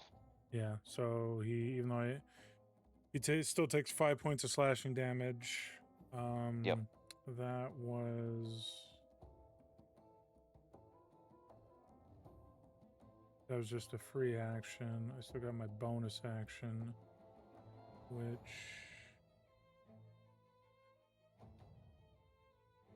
Okay, so I'm going to do this. So I'm going to use my bonus action to activate one of my second wind features. Okay, pretty cool tactical shift. And then I am going to 10, 20...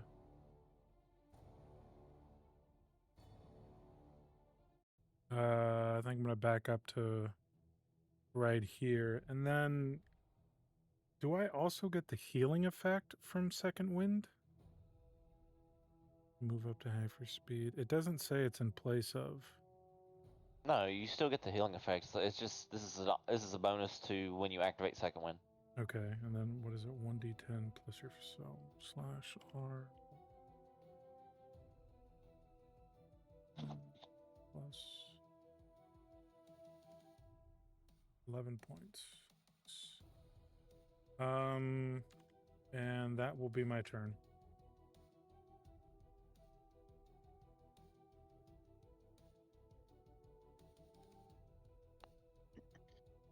Okay. Donella. Okay. I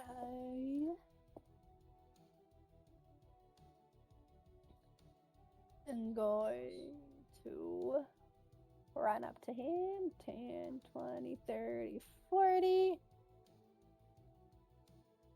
And I am going to attack twice. Okay. Alright. What's the difference between unarmed strike and martial arts attack? They're like Either way, unarmed strike, because it's fun. Alright, 18? That hits. Woohoo. For 6, and then 24 Hit. for 6 again. And then I'm going to. Where is it? I am going to use a focus point to do flurry of blows, and do 2 more unarmed strikes. Okay. This sheet is so weird. My God, it's so different. All right. I don't know if the martial arts strikes are 19. supposed. Are the martial arts strikes supposed to be like the extra attacks or something? I don't get it. That hits I though. don't get it either. I'm just going with what is familiar and what I know. I'm trying to. Yeah, I'm 19 trying to look it up a little bit, but yeah, that works. That hits. Go ahead. for 6 again, and here's the second one. 10. Miss. 10 misses, and so then with flurry of blows, gain the benefit of disengage. Oh, but I don't have any more movement. Disengage and go 10 feet away. Okay.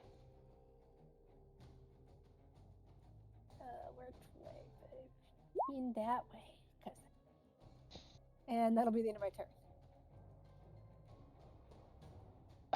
Okay, so, Clarine, go ahead. God, I just read that. Okay.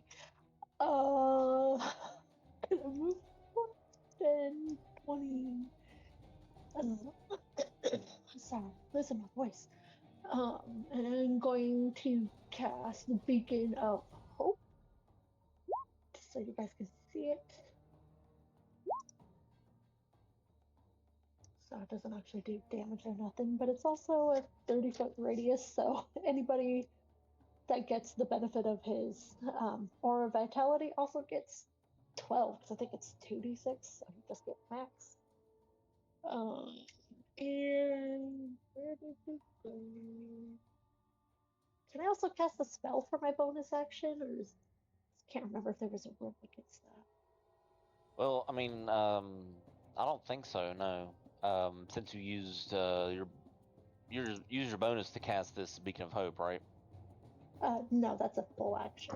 It's an action. So, I mean, if it says that you can cast something as a bonus action, then yeah. Yeah, because it's Yeah, it'll say it in the spell. Like if the spell says it requires 1 bonus action, then yeah, sure, you can also but- cast. Oh wait, that's also concentration. Never mind, I can do that. Well, yeah, that would. It's also concentration. So never mind. Yeah, just Beacon of Hope, and I'm done. Okay. So anybody in the green would get the benefit of all HP available for healing if Queso gives them the Aura Vitality. And that's it. Okay. Soldier. Okay. I think I figured out how the astral arms work. So the ability that I have that uses my wisdom, that's to actually cast the ability. And it's a wisdom save to not take the damage of the force damage that I create when I cast it. When it says I can use my the astral arms instead of the unarmed strike, I'm pretty sure that refers to like the damage dice that I roll. So I still use my unarmed strike roll, but since I have the arms like manifested, I roll the force damage that it does instead of the actual physical damage, I think. Yeah, if you use one of your arms, they're dealing force damage. Right. So yeah. I just don't I don't have on my sheet, I don't have like a specific attack for the astral arms. I just have like unarmed strike. So since I don't have like a specific attack, I'm assuming that I just make my unarmed strike, and then if it hits, I just roll my force damage instead of my physical damage. Well, no, because you're using the wisdom modifier to roll with your d20 to hit as well. Now, unless your wisdom mod and your dex mods are both the same, then you don't have to worry about it.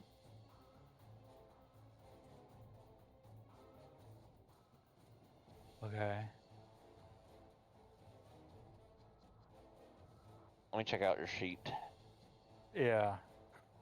All right, so no, your wisdom and dex mods are not the same. Your wisdom mod is 0. Right.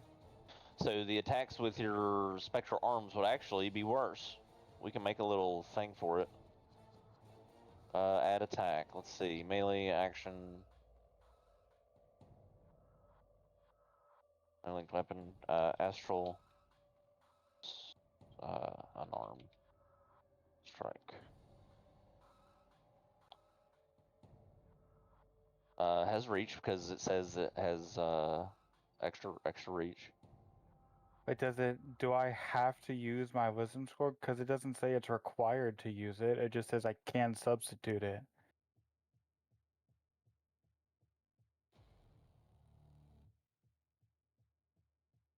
Wisdom modifier. All right, so I'll when I'll you post it again. so when you make an arm strike with the arms on your turn, the reach is 5 feet greater.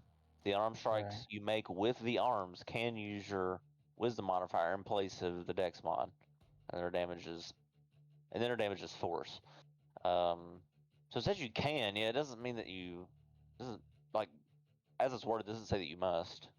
Right. So that's my question. Like, I was going based off the fact that it doesn't say you must use your wisdom modifier in place of it. Okay. So I would still use my regular strength roll for like hitting, and then I would roll the force damage because I would be using my strength for the attack.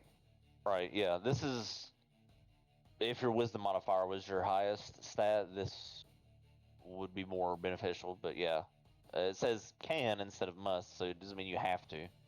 Okay. Okay. Yeah. Sure. We'll roll with that.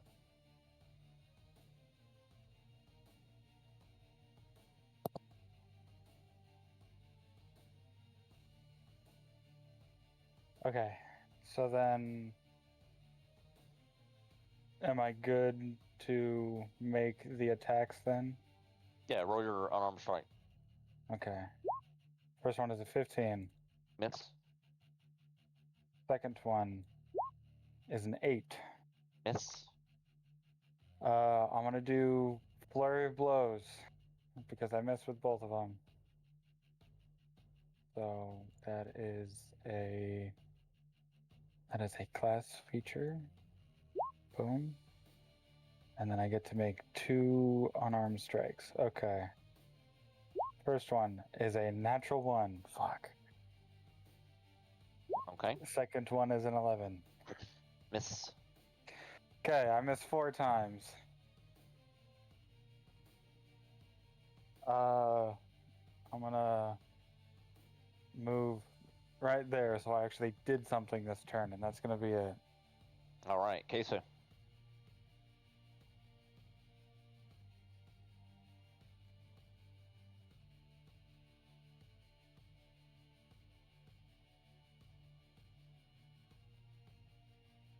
Okay, so cure Yes. wounds, okay? On Gareth, so it should be what? 16 plus 3 with Beacons of Hope. Yeah, with Beacons of Hope, yeah, it should 19? be. Yeah, it should. Yeah, I think so. And then Beacon I'll of give Hope. him the 2d6. So 12 more. Because we're in the aura. Yeah. Maybe.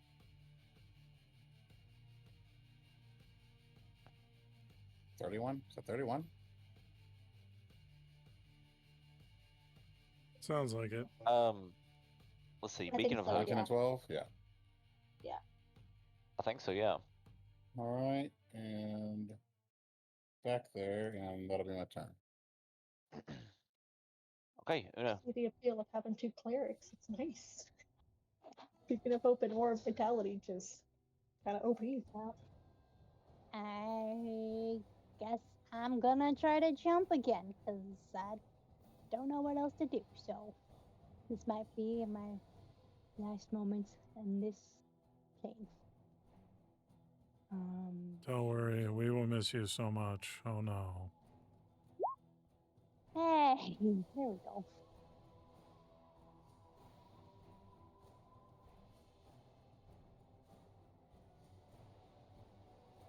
I'm just gonna assume I get across because it's a 20. Well, not like a natural 20, but that's up to 20.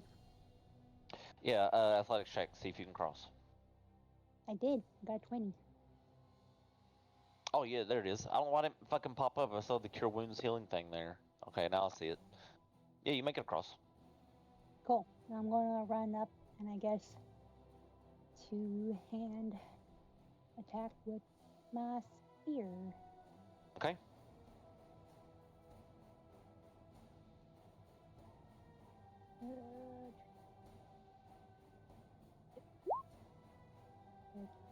Okay. Miss.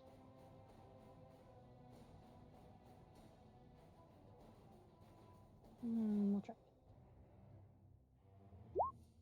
Okay. And miss. I think Nikki and I are in a competition to see who's the worst monk. Well, Is that it? no, I won't. Wait, do I have? Can I do? Yeah, Nikki did flurry of blows without hitting. I'm going to do flurry of blows too. Sure, go for it. If I get at least one, then I'm at least slightly better than Nikki. Okay. Did that do it? 10. Oh. Miss. Just might eat myself. Oh my gosh. Nikki, let's just hold hands and walk into the blue stuff and let's just die. You both fail as monks. Just letting y'all know. Or All do right. they actually succeed as monks? The monks are passive. How?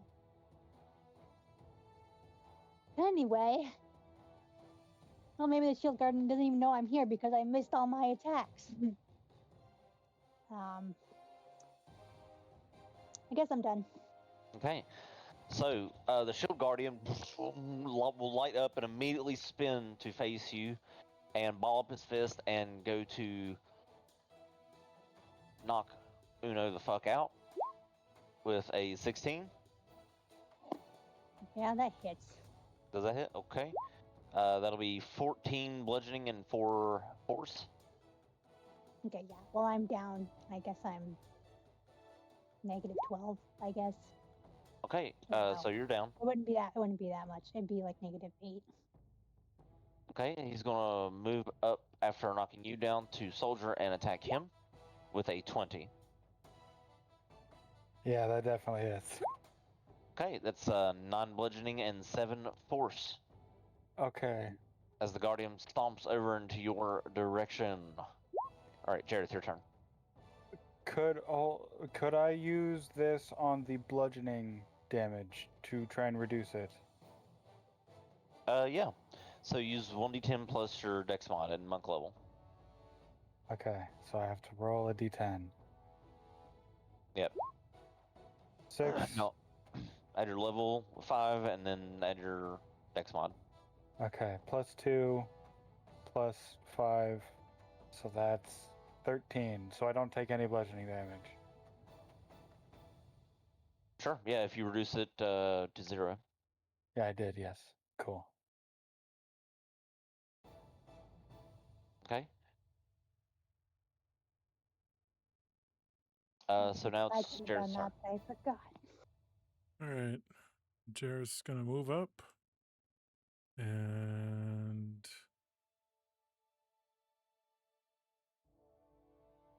yeah, I think I can still hit him from there. Okay. And then he is going to start swinging. 17.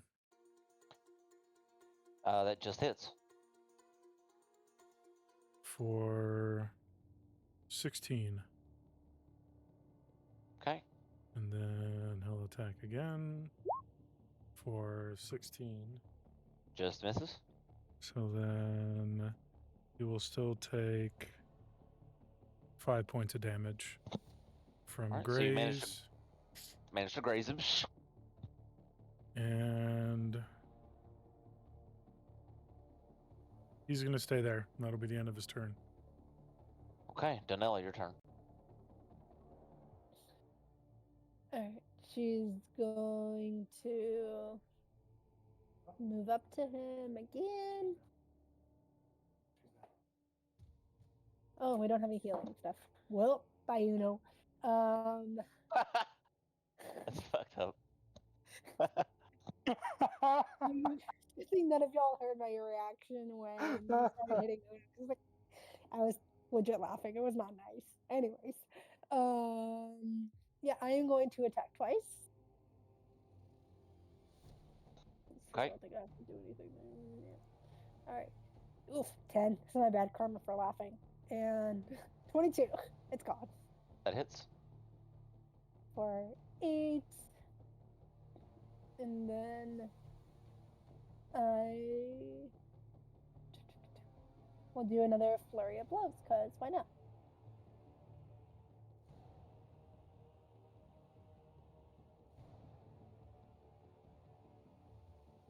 Or can I do... I still don't understand martial arts attack. Okay. 21. For first flurry of blows. I'm assuming that hits. I'm sorry, Uno, that was mean. I am sorry. 20. Yeah, the 21 hits. Yeah. And yes, you are right. Alfie died for the first time on this map. You are right. And second flurry of blows, nat 1. Yeah. Since I did flurry of blows, I can disengage and move away. Far away. Bye. Right there, and behind the clerics. And that's the end of my turn. Okay, Clarine. All right. So Uno is down, right? Did I hear that right? So Yeah, she's down. Yeah, but I don't know what icon to use. Like, they're all different and weird. well, he is. Wasn't she closer? I thought she was, but 20, 35. It's still technically in his melee range, but he would get an opportunity attack because his Anna. here, right there. I'm just assuming just Yeah, it's playing true. that way. Okay, and I would like to cast Cure Wounds on Uno. Okay. At second level. Where are you? So it would just be 19 because it's the 2d8 plus 3 because of Beacon of Hope. Okay, But so also, the Spirit Shield Guardian's going to counterspell that. What? What? Ow! Someone doesn't like me. It's not nice. No. I'm That's just rude.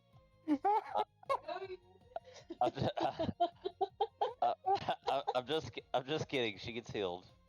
Okay. And I'm sorry, I said second level, but then only gave the number for first level. Yeah. So it's another d8. So 3d8 plus 3 plus the 2 plus another 4. My brain can't math right now. So 24, 27, 31 HP for Anna. Yep.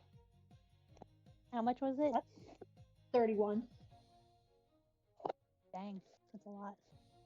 Yeah. Cure Wounds at second level plus Beacon of Hope plus my Disciple of Life. You're welcome. And then just for flavor, like stand up and take defensive stance with Uno kind of behind her, but that's it. I'm done. Okay. Soldier, your turn. Alright. I'm gonna hit this thing eventually. Hopefully.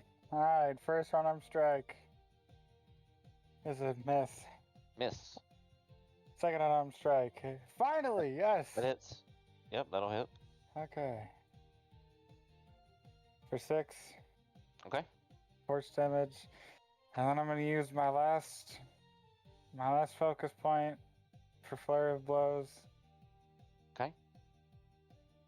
That is a 19 That'll hit. for 8, and then a 14. Miss. Okay. Is there anything else I can do? No, because I used my action and my bonus action. Yeah, that's it. All right, Queso.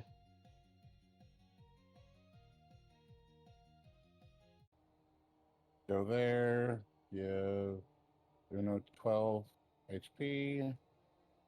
And then where in the ball sack is it? There in the ball sack it is. 12 the dead on them. They'll probably pass it. Okay. Wisdom save for the Guardian. The Super Shield Spirit Guardian.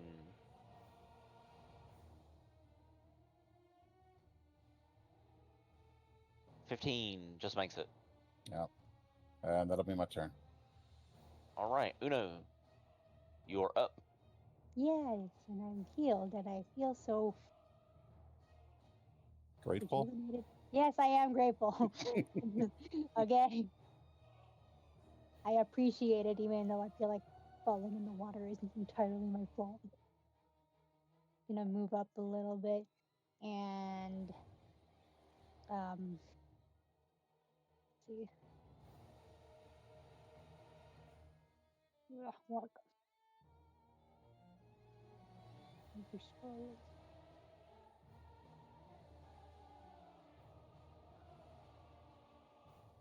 There we go.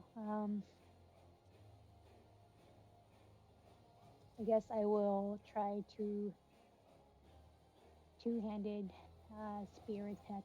Like, no, I keep telling you. We're gonna go unarmed strike, even though the damage is pretty pitiful. Okay. Oh my god. Miss. This is my better modifier. Going again.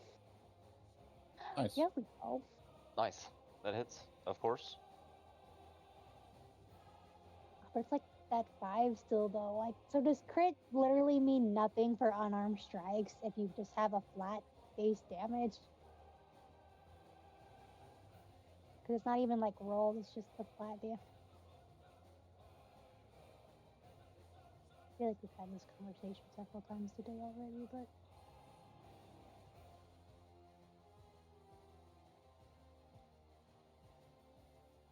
oh well. I guess could I make that strike try to make a stunning strike with it?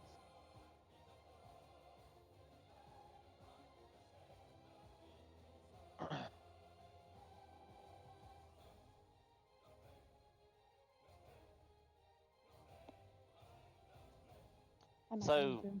Sorry. so I was looking up the critical hit thing. So for critical, you double the damage dice, obviously, but like with an unarmed strike, they typically deal 1 plus the ability modifier. If on a crit, you would just roll that again, 1 plus the ability modifier.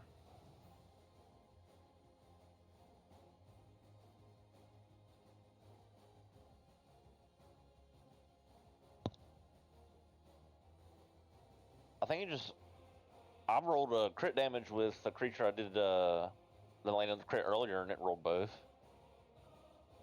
It rolled both of the dice. I pressed crit damage and it just gave me the 5. Let's see, when you hit damage, it does 1, but that one. Hang on. Dexterity bonus damage bonus. Oh, it's because of the roll. Yep. Well, see, no, it doesn't even. It just says you would just do an instance of that damage again, so you just roll. That's essentially just a re-roll of the damage dice. And it's just gonna give me another 5, so I guess it's just Yeah. doubled then, I guess. Yep. And then could I make that one a setting strike potentially? Assuming it works. Yeah, I think you should be able to, right? You have a yep. So that would be the con 13 save, or else he is stunned. Okay, 20. Cool.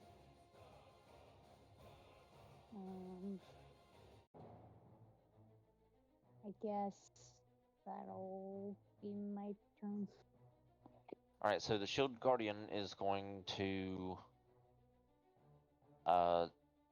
swing at Clarine now. All right, Clarine, that's gonna miss, I think. Yep. 11, and then 14. Miss. All right, 2 misses, and that will be his turn. Jareth, your turn.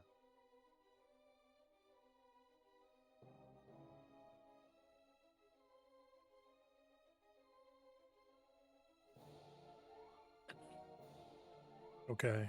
And after it swung at Clarine, he's definitely going to let out a growl and swing it again. Natural 20. Great. I'm going to click on crit damage, I guess. Yeah, let's see. So look, it rolled both of them. It rolled 4. I think it's 46, right? Because it's 2d6 weapon, right? Correct. Yep. So that's both of the damage die. It even doubled the 1d8. Yeah. So 30. 30 points of damage. Okay. Big hit. The Guardian starts to flicker in and out a little bit of its arcane energy. And then he's going to go swing again. 27. Hit. For 13 points of damage. Okay. How do you want to do this? The first swing will take out its knee, so it drops to a knee. And then his second swing, as he's gonna swing through that 360, and then as he comes around, he's gonna swing straight up and decapitate it. And as the head is flowing, he's just gonna say, "Don't touch my wife." And all right. Okay. So yeah, you do a little bit of a combo to get him to kneel before you come upwards with the greatsword, just completely take off the head of the of this sort of construct creature. His arcane power, when his head is separated from his shoulder pieces, just it cracks and explodes from within, and the rest of his parts clink lifelessly on the ground there below, and that will be the end of combat. Noise.